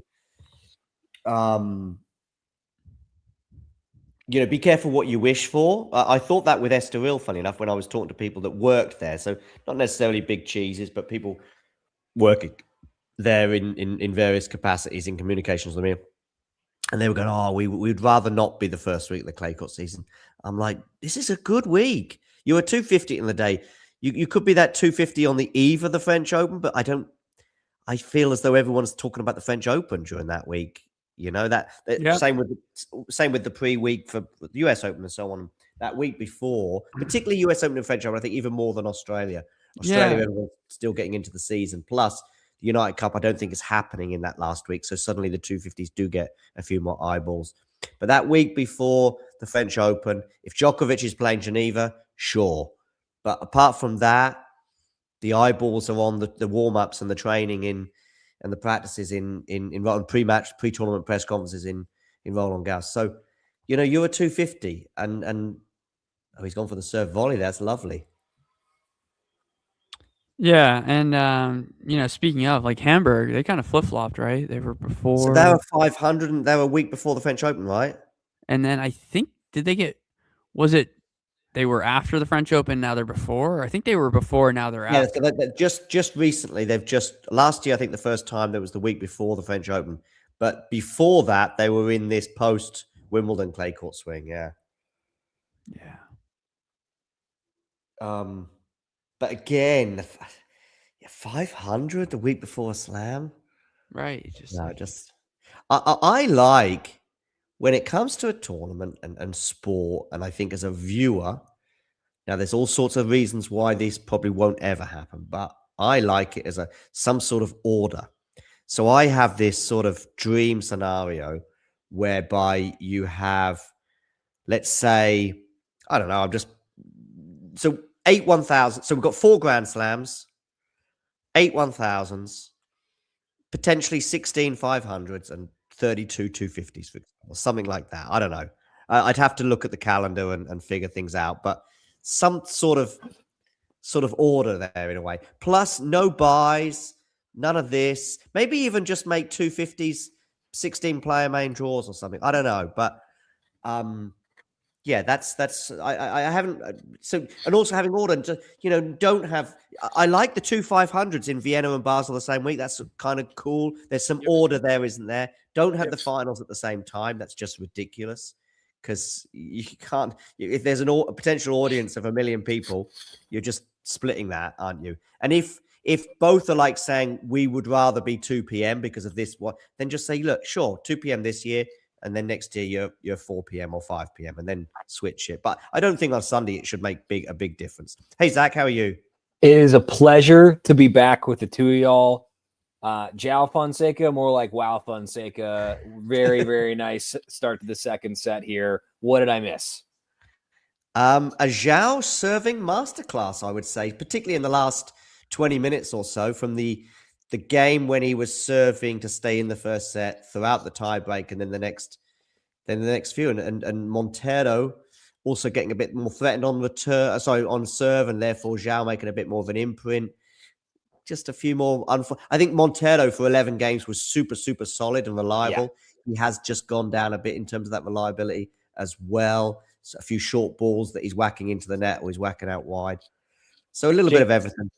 Jake Davies, I've missed you as well. It's a pleasure to be back with you and with the gang. That forehand, by the way, a moment ago, that's I think what has people so excited about Joao Fonseca. He's just weapons. That forehand is feels-esque, dare I say.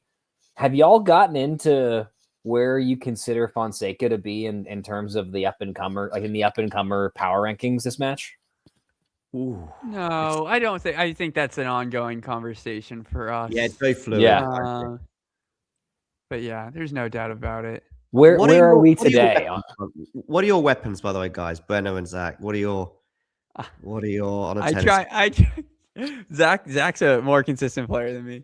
I'll say I try and play a clay court oriented game, heavy spins. Maybe a little bit of a pusher. I hate to miss on. So your fitness is the weapon. I was going to say, Brenner, we're Americans. Our weapons are weapons. We literally we're armed to the gills. This entire nation. I don't have it. I don't have it, Zach. Yeah, I mean, I've never actually held a gun, so I'm being a little silly there. The closest thing to holding a gun I've got is my slice serve. I've got the kick, the flat, and the slice. Nice. Okay. The kick, I tend to work and try and go to the backhand because no one likes the backhand above their head. I agree. Slice, into the body on the ad side. It just seems to catch people off guard. And I'm not like a particularly tall guy, and so I think like the fact that I have an above average serve for my level, it people, it seems to also catch people off guard. Got the average height kings got to represent. Alcaraz is not average height, but he is for professional sports. And so he should give hope to anybody who's not a mutant freak, 6'7", walking around, stop and stare in the airport tall serve bot. Like the normal height kings can be serve bots too. Love it. What do we think of this kit on Fonseca, by the way? I like the all black. I just don't understand why they would pair those socks with the rest of the kit. I'm all right with the socks, actually. I've seen a few players over the years. I mean, I've seen Holger Rune for a lot of tournaments wear black shirt, black shorts, and white socks and white tennis shoes. And I saw both Felix and De Minaur do something very... I mean, obviously, Joao's wearing black shoes today, but some sort of very similar... And they both made the final last week in Rotterdam, and... yeah, of course, you've got exactly the same colored kits and all that usual conversation around tennis, which I do take part in, but we'll come to that in a moment. But no, I like it. I've seen United over the years. Sometimes when I see a tennis player wearing a kit that I've seen United wear, that does make me think, oh, okay, that's a cool one, I don't very often see red. I don't very often see on a tennis court these days red shirt, white shorts, white socks, or red shirt, black shorts, white socks, which again United have worn from time to time over the years, depending on what's going on. But I like the white. I like white socks, white shoes. When I go running, I always wear white socks and white shoes, pretty much. I don't mind the white socks, white shoes with the black kit. It's the little accent line on the socks that makes it less clean. It just like it doesn't. Oh, I see. Aesthetically doesn't pass. Like if they were white socks with the swoosh on them, for example, or whatever the on logo is, I could live with that. But it's a little busy, but at the same time, just generally not aesthetically pleasing. Yes, Ghost of Garolitis, this is the Learner TN fan club. Welcome. We meet up once a month, at least, and here we are. My 2 cents on it is that I think Sinner did the blackout in Rome on his return. Did look very clean. I think he went all black, wasn't he? Like everything was black. He did. I think he did. Was that his heel turn? Because he was coming back from, what was it? It was a suspension. Suspension. Yeah. Wearing all black coming back from a suspension is kind of hard. I respect that.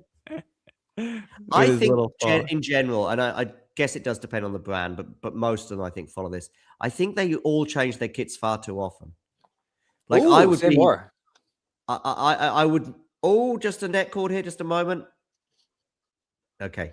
15:30 here on the Joao serve. No, I just think they what I mean is, I don't mean like going off court to change your t-shirt, that's fine. But what I mean is, like, I think it would be great if they had the same kit for say 6 months or something like that. And then they even had two options. So you don't get Felix and Alex de Minaur wearing exactly the same colors, or for example, you had the all orange numbers going on in the semi-final last week on the WTA side with Sakari and Mukova wearing exactly the same outfit. Yeah, and we had Mickelson, Foki, you have a home and away, or by the way, you just toss a coin as to who's wearing which kit. I think the players, and in particular the brands, it's good for them because they can then sell 2 shirts for the price of one. What have I just missed? Because you're ahead of me, I think, on the screen. Yeah, you're ahead of us, Zach. Sorry, there's a very spicy winner coming up. Forgive me. I'm going to pause for a second to slow it down. John, I just want to say, like, the levels of rightness you are about the too many kits thing. I like, it's not just a tennis thing. It's every sport. Some jerk with an MBA who works for McKinsey has identified they can squeeze just a little bit of more money out of like the fans if they constantly mix up the kits, if they're constantly cranking out new stuff. And I wish they would just right? But how about that? It's short term because I think people are not buying the kits because they're changing every 5 minutes. Whereas if you had that for 6 months, they'd be going, "All right, I'm an Alcaraz fan, and this is what I'm buying." Like I love the Djokovic Asics shoes. Like that's typically my go-to shoe. I don't remember what he wore at the Australian Open. You know, maybe that's because my brain is zapped because of the baby. Shout out to baby Archie. Maybe it's because my brain is zapped because of doom scrolling social media, which I try to do less. But like there are no more memorable kits because of exactly what you're describing. So yeah, just 1,000,000% yes. I'm curious if the chat agrees, or if there are folks that like constantly having nonsense kits shoved down their throat, like the latest Taylor Swift release.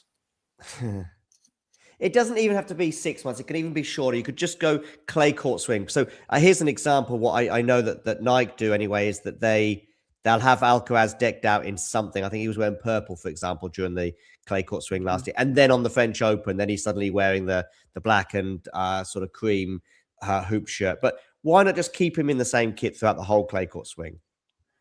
You can keep your Wimbledon white thing. That's fine. But then as soon as Wimbledon's done and we're then going North American swing, you're wearing that same. And by the way, we're then on hard courts for the rest of the season, whatever you're doing, pretty much, unless you do a post Wimbledon clay. But you're probably on the hard courts from July until November. That's your kit. And you've got a home and away, so you can home and away kit. Of course, is used to term that when you're playing away from home. Well, obviously, you're almost always away from home. But what I mean is that it's just if there's a kit clash, you've got a second alternative. I mean, in New York, a lot of brands will have, unlike I think the other tournaments, they will have a night and a day kit, won't they? That they'll have. I do like that. John, and again, you have that throughout the whole. And I'm telling you now, kids and adults alike will be buying those shirts. Yeah. Yep. I need your permission on something, John. How wacky am I allowed to get on this stream? I don't want to say something that's going to get us in trouble with any sponsors. I do want to get a little silly with it though. But you know what the borders, Zach. I'll go with it. Go with it. Okay, yeah. So there's no profanity here. I guess which current or former player would you be least surprised to see pop up in the Epstein files? Doesn't mean they did anything wrong. Just in their email. Like, look, I guarantee you Roger Federer is in there. Somebody sent him an article about Roger Federer, which would mean that technically he's in there. But what I'm really asking is, like, who would you be least surprised to be like in there? I can't answer that one. Off air, of course I can. You can write me a WhatsApp, and you can even write it in the WhatsApp group, and I'll be more than happy to address it. But I can't. Do deceased players? Can we say like? Would that give you the? No, I don't think there's any way I could answer this question. I don't think there's a way I could name a player. I mean, of course, you could just go, well, I think they're all too pure, but that would just be nonsense. Can Brenner answer the question without getting us in trouble? Well, No, I can't. Exactly. I don't think there is any way of answering the question. I think there's a reframe that is a nice one, which is who would you be the most saddened to see in there? Because they're such upstanding character, for sure they wouldn't be found in the Epstein files. Any player that I've obviously had some sort of support for, yeah. If Gael Monfils was in there, I'd be devastated. He will not be in there. He's too good of a man, too good of a father, too good of a husband. You will not find him in there. Who would be the tennis? Your question is, and neither of you need to answer this, but the tennis equivalent of Chomsky, because he was one that I was very sort of like. Oh yeah. It's funny you mentioned. I actually was reading I'm going to pull out a book that I was reading, and I've since stopped reading because whoopsies. That's a whoopsies. I didn't see that book. Which book was that? Sorry, show me again. It's called Who Rules the World by Noam Chomsky. It turns out he had a little bit too much of a window into it. The Chomsky one did hurt. I mean, Tom Hanks, I think, is the classic. Like, everyone would be devastated.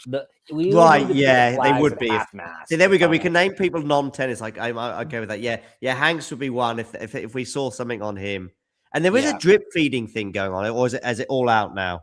Oh no, there's still 3 million unreleased files, which is in violation of an act of Congress in this country, by the way. It is cool seeing the European reporting is so much better than the American because all of our press is captured. Gotcha. Yeah, sure. What can you do? I'll tell you what you can do. You can play tennis and you can spend money on the many, many kits that all these brands are putting out. And maybe that'll make you feel a little bit better for a day. And that actually made me think of, because John, we didn't mention this, but it's on the kits topic. Did you see what happened with Thiago last night? I know but and it's a weird rule that they're not allowed to have, if I've understood this right, they're not allowed to have two brandings on there, as in like the sports manufacturer and then an advert, if they have no sleeves. Right, I guess so. 3 is too many on a sleeveless, but you could go 2 and a side.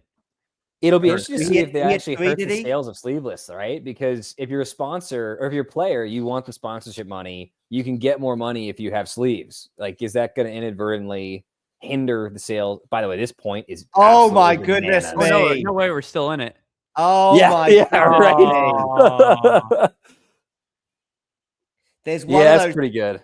There's one of those smashes that Monteiro hits too much into the ground, if you know what I mean. Right. But still, did you catch the speed on that forehand? Because that looked about 105 miles an hour. I wouldn't be surprised. Some of those smashes were probably well over 100 miles an hour as well. Yeah. So, I mean, pretty crazy to watch the umpire like redact the sponsorship. Yeah. Try. I mean, I can't think of seeing somebody go through something. Anyway, I'm not going to make another joke there. It was a crazy, weird moment. I do think that now players have incentives to not wear sleeveless, which is a shame. Have we talked about Fonseca's little goatee here, by the way? Is that helping his performance? It's so little. It's so cute. He's doing his best. Bless him. 1540, 2 break points, which feel like mini match points right now, and would mean Joao will be serving for the match. Yeah, the sponsorship thing was it took me by surprise. Did that hit? Pardon? Oh, I'm sorry. Okay, we're about to see it. So Monteiro is here serving at 1540 into the net on the first serve. So a second serve here for Joao to look at.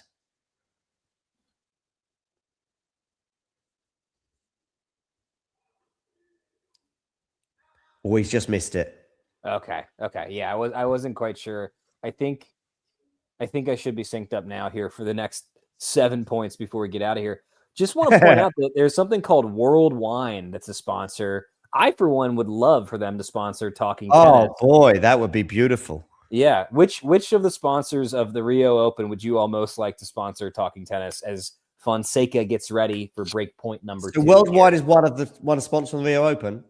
Yes, or they appear to be. Their logo is on there. Yeah.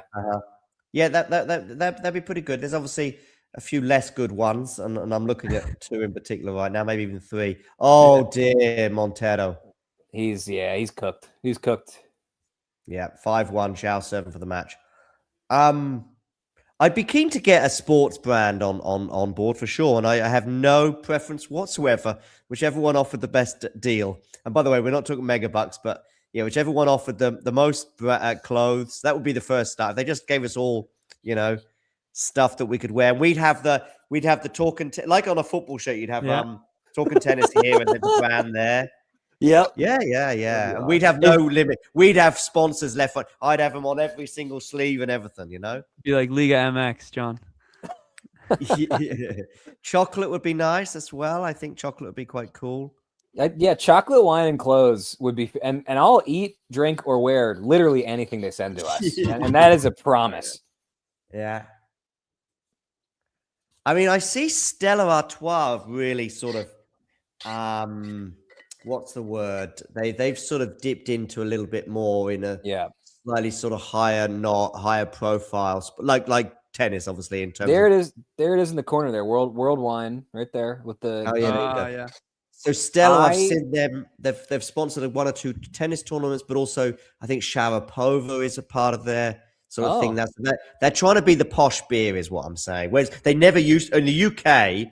Stella Artois used to have all sorts of nicknames, and they were all associated, let's say, with working class parts of society. Can you give us give the Yanks in the audience a sense for what those were, John? Yeah. There was they used to say Stella Acte, and it's a word beginning with T. It's a bad word, but basically to act like an idiot. And instead of being called Stella Artois, people would call it Stella Acta Stella Act A TW. That's really good. God, the levels of swearing and insults are so much better in the UK. Brenner, we got to step it up. This is the TW. I don't know if you know this TW word. I've just written it in the live chat with a couple of Yep. So Stella Act A, and then that word rather than Stella Artois, which again is just rhymes with SWAT. Yeah, exactly. A little bit more of a harder A, probably more like rhymes with at, just rhymes with at. Yeah, that's fantastic. That was certainly one. Yep.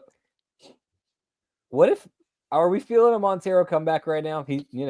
He's 2 points away from. Nope, he's still 2 points away from. Has he had a break point on the Joao serve, by the way? I don't think so, John. He did a couple 30-all looks, but other than that, maybe one deuce. Yeah. Twit and twerp are the very nice sort of alternates to idiot that we use. Twit and twerp, by the way, these two words, they're kind of just silly. And they're not bad. Do we draw the line at gambling money? Because I will tell you, my firm, which I founded a few years back and is my day job, that is one of our red lines. We will not take gambling money. I turned down a gambling contract that would have been good for my personal finances, but absolutely poisonous for my soul. And so is that a policy for with me too. And so at the moment, that's been I have had a couple of expressions of interest, but I've said no. I have a particular opinion on it, but that might change, of course, if I get desperate. Oh, yeah, that's landed in, hasn't it? Yeah. So number 10, and a serving masterclass, by the way, from Joao Fonseca today. Despite it being on the dirt, Monteiro could barely lay a glove on that serve. And once Joao started to make his moves on the Monteiro serve itself, and therefore was doing pretty well on the turn, then it was just one-way traffic, really, from 5-6 in the first set. And look at that. By the way, just think about a year ago, and also maybe some other moments when Joao, I think, has shown signs of stress, particularly in his homeland. None of that today. If I recall, he had a nice little run in Argentina, and then he flamed out in round one in Rio last year. Yeah. Yeah, he ran into Mueller, who ended up losing to Baez in the final. So it was respectable. But yeah, he was out of gas. Having run in Buenos Aires. Well, as well, I think, But I do think that there might have been an element of the occasion got to him last year. It was just wild, the craziness, having just won in Buenos Aires. Everyone was just assuming he was going to turn up and win the trophy quite easily in Rio, but didn't turn out that way. I got to tell you, I mean, all talk of moving tournaments, any tournament in South America, to somewhere where a sovereign wealth fund or a couple of mega rich people, where there's going to be empty stands, it makes me absolutely sick to my stomach. This is tennis at its best. This is the crowd at the best. The players have a better experience. The viewers have a better experience. And they've just got to keep these tournaments in South America. It's good for the sport. It's good for everybody involved. And if some rich people have to make a little bit less money, good for a change. Yeah. Regarding the gambling, I think we touched on it a moment ago. Yeah. I mean, the actual, the fingerprints, or it's even bigger than that are just covered in this sport regarding and gambling. And I think it's a lot of people don't know. They don't know just how they see the sponsorship at various tennis tournaments, and so it's there. But I know media outlets, pretty significant ones, that are basically funded by gambling organizations. And again, if you want to know who they are, you can send me a WhatsApp later on, and I'll tell you who they are. But I know one bit much bigger than Talking Tennis, and by the way, they're also funded by gambling, but they don't show it. Does that make sense? It's not like, I know there's other YouTube channels out there and other media that say, we're sponsored by X gambling company, but at least they're showing it. But I know others that are actually funded by that industry and yet are not showing it. Yeah, that's something that's adjacent to what we call pink slime in the States, which is, essentially a propaganda outlet that doesn't disclose that and presents as straight news, when in reality, it's not. And those media organizations don't get involved in the discussions when there's particularly female players, but I think there's male players as well, will come out and say, look, this is the grief I'm getting and the abuse I'm getting. And there's sort of moral outrage from certain sections, and that's fine. But the media organizations that are funded by that industry go very quiet during those discussions. I think it's important in all sport but in particular tennis. Tennis is a uniquely easy sport to rig because you've got two, in singles in particular, it's two players. In the combat sports, you have to get hit in the head, right? If you're going to throw a fight, in the 8th round and in boxing, you have to get hit, and you have to get hit hard, and it has to be convincing, and that sucks. You can miss a forehand, and no one will really notice the same way. So, they're catching a lot of these things by looking at betting patterns, but tennis is a uniquely vulnerable sport. Same deal for the challengers, right? Again, the 150th best tennis player in the world makes so much less money than the 150th best soccer, basketball, American football player. And so it is vulnerable, and watching the governing bodies allow this toxic money in and put the integrity of the sport at risk for a short-term game, it just feels so foolish. And it feels so, is lack of money the issue? Like it drives me absolutely up a wall. Because the product is so good. Tennis is so good right now.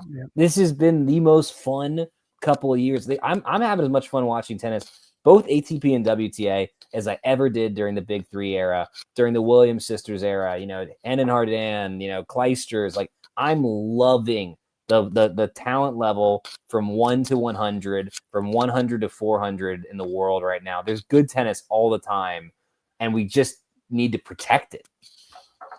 Right. Before we let you guys go, I want Zach to ask me and Brenna 1 or 2 questions about this upcoming matchup, which we've never seen before. Yeah. Between Joao Fonseca and Ignacio Busa.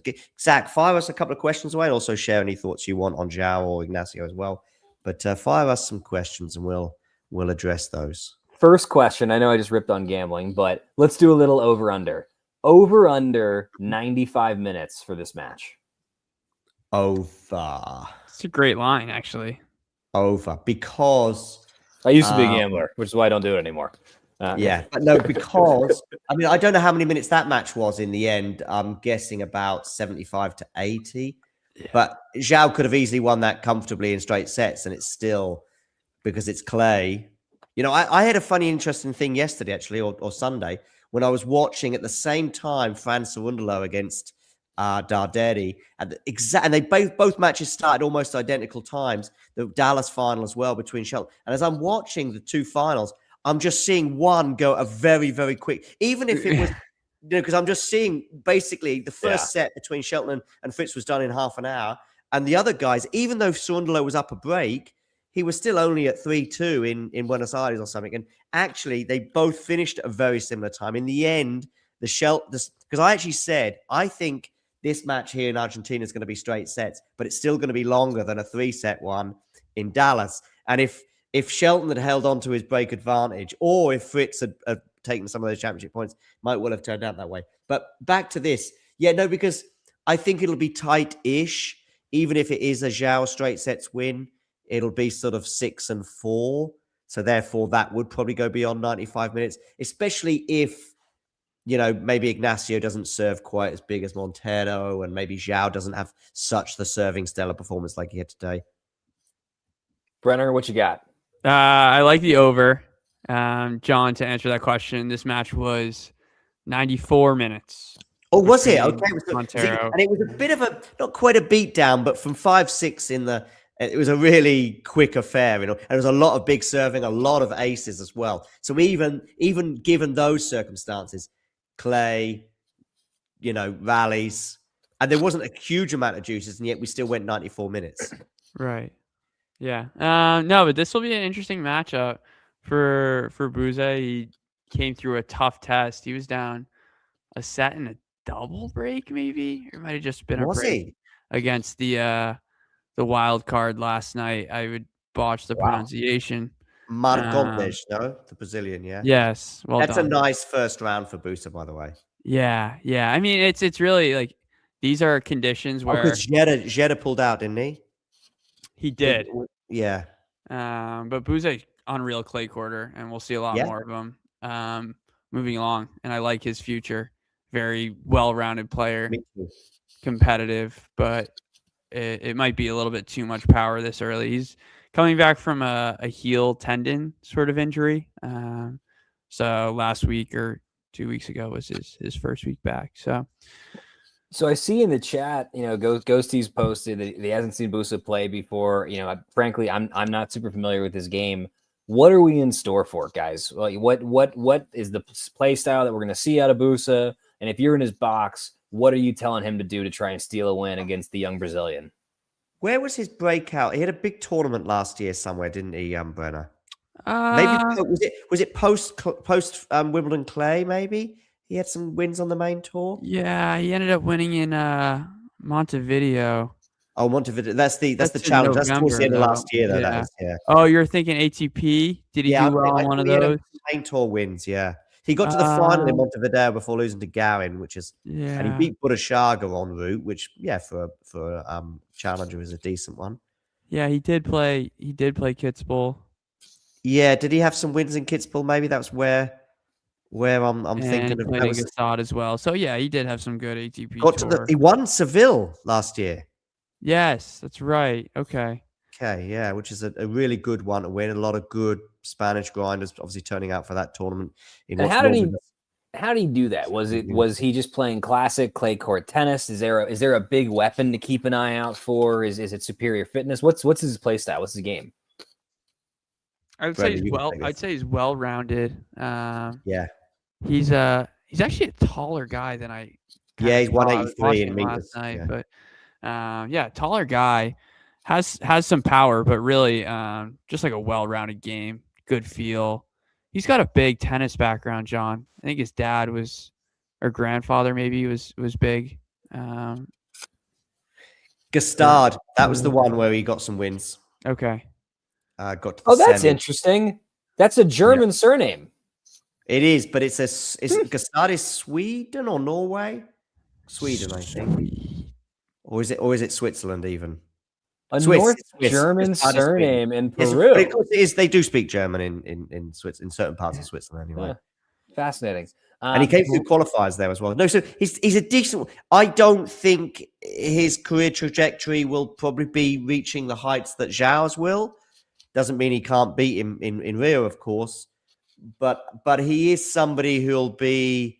Let me just try and think. Yeah, maybe a Nico Joao kind of career. Not saying he's the same sort of player as him, but maybe pick up a 250, maybe get to a 1,000 final, maybe reach top 50 in the world. These are the sort of objectives. I haven't seen a lot of Busa play. I remember this Gstaad run he had, and I know what he's been doing on the Challenger Tour. But the one thing I will say about some of these runs, like making a 250 semi-final, is extremely noteworthy. But probably apart from Myshak, not seeing too many names on this list that are really like, oh, wow, he won that one. Budashaga in a quarterfinal of a 250. I just mentioned playing him in a challenger en route. That's fair enough. But also the not so good Cerundolo brother in the semi-final, who he went down in straight sets to. That's so mean, John. I know. So good. John, I think that was a fair statement. Maybe back in the day. I think times are changing. Let's see. Obviously, the statement is still correct. He is. Venner is a cousin of the Cerundolo. Laszlo Djere. Hey, they both moved on today. So hey, on July 14th, 2025, Busa got a good win. I will not allow this Laszlo Djere slander. He's a heck of a player. That's a very solid win. Ghosty points out that tennis does seem to have an unusually high number of redheaded players. I would like to know your Mount Rushmore of active men's redhead not named Yannick Sinner before we get out of here. I mean, listen, by the way, just quickly, I'm going for a Joao Fonseca win. You too, Brenner? Yeah, straight sets. Yeah, me too. And Zach, even though you're not too familiar with Busa, I think we've convinced you to go straight sets Joao as well, right? I feel pretty good about Joao's chances.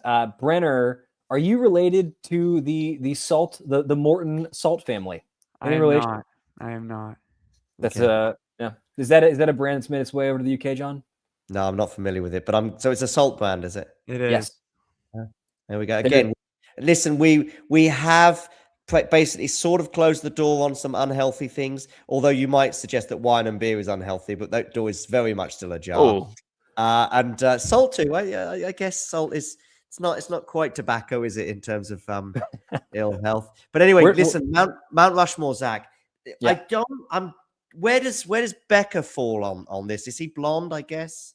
Oh no, we're counting him. We're counting. My wife's a redhead. I am an arbiter of who counts as a redhead or not. We're counting Becker for the redhead. He's sort of strawberry blonde. So yeah, he's on the Mount Rushmore. I'm just going through Grand Slam winners now on the and obviously if you're not including Sinner, I mean Sinner was Rod Laver and as a young man. Rod Laver him up. Yeah, okay. So he's obviously Jim Courier, Rod Laver, Jim Courier as well. Yeah. Jim Courier, Rod Laver. Who's the other one? Boris Becker. Count him. Yeah. He's gonna get the not quite fully finished face on Mount Rushmore. I don't know which one that is, but that's like we'll count him, but we're kind of stretching. So I'm not going Edberg because Edberg is super blonde, whereas Becker was a sort of reddish hair, I would say. But I think that Edberg is another level of blondness. Anyway, I'm just going through some recent, basically open era slam winners, and because we've got one more spot on this Mount Rushmore, right? Yeah, because I think we've got 4 on Mount Rushmore, right? If I've got that right. Yeah. Oh, Mark Woodford. Woodford. Well, he's a absolute doubles legend. Yeah. But singles wise, I don't think he had such a stellar career. Yeah, I do like to slip doubles in there. I feel like the sport doesn't do enough to promote it, and I think if we can change, we've added a subscriber, by the way. We guarantee that subscriber's a redhead for sure. They might not even be a tennis fan. That was just a redhead. Like, yeah, they got to talk about us a little more in sport. Right, we'll have Woodford on there as well, because that means we can bring this show. Just been a stellar show. Stella, obviously being mentioned a few times during this live stream. But yeah, thanks, Zach, for bookending this stream. Thanks for having me as always, and such a pleasure to join y'all, and hope to do a few more in the coming weeks. Brenna and I served as the large pieces of steak, obviously in the middle of the sandwich that Zach has bookended, and yeah. Well, really, you're the bread if we're talking sandwich. Yeah. Well, wouldn't you be the bread? If you be the bread. I'd be the bread. Yeah. I mean, I know I was here at the beginning. I'm a sauce, I guess, of some sort. Brenna is the steak or the Cat's Deli. Do you know Cat's Deli in New York? Good call, John. Yeah. What was their famous sandwich? Because I've been to Cat's Deli. It was a great. Is it brisket? Place. I think it's closed. No, it wasn't brisket. No, it was a beef of some sort. But it's closed now, I think. No, it's not closed. But maybe I've got it. I've been to Cat's Deli, but I thought it had closed. And this is another episode of Talking Delis, which we should do more of. 51,500 reviews. I have never seen that many reviews for pastrami. That's the one. Yeah. So, Brenna, you were the pastrami today. Yeah, I'll take that. That's it was a pleasure to be the focaccia, the Brenner's pastrami, and John, your mustard, perhaps nice mustard sauce.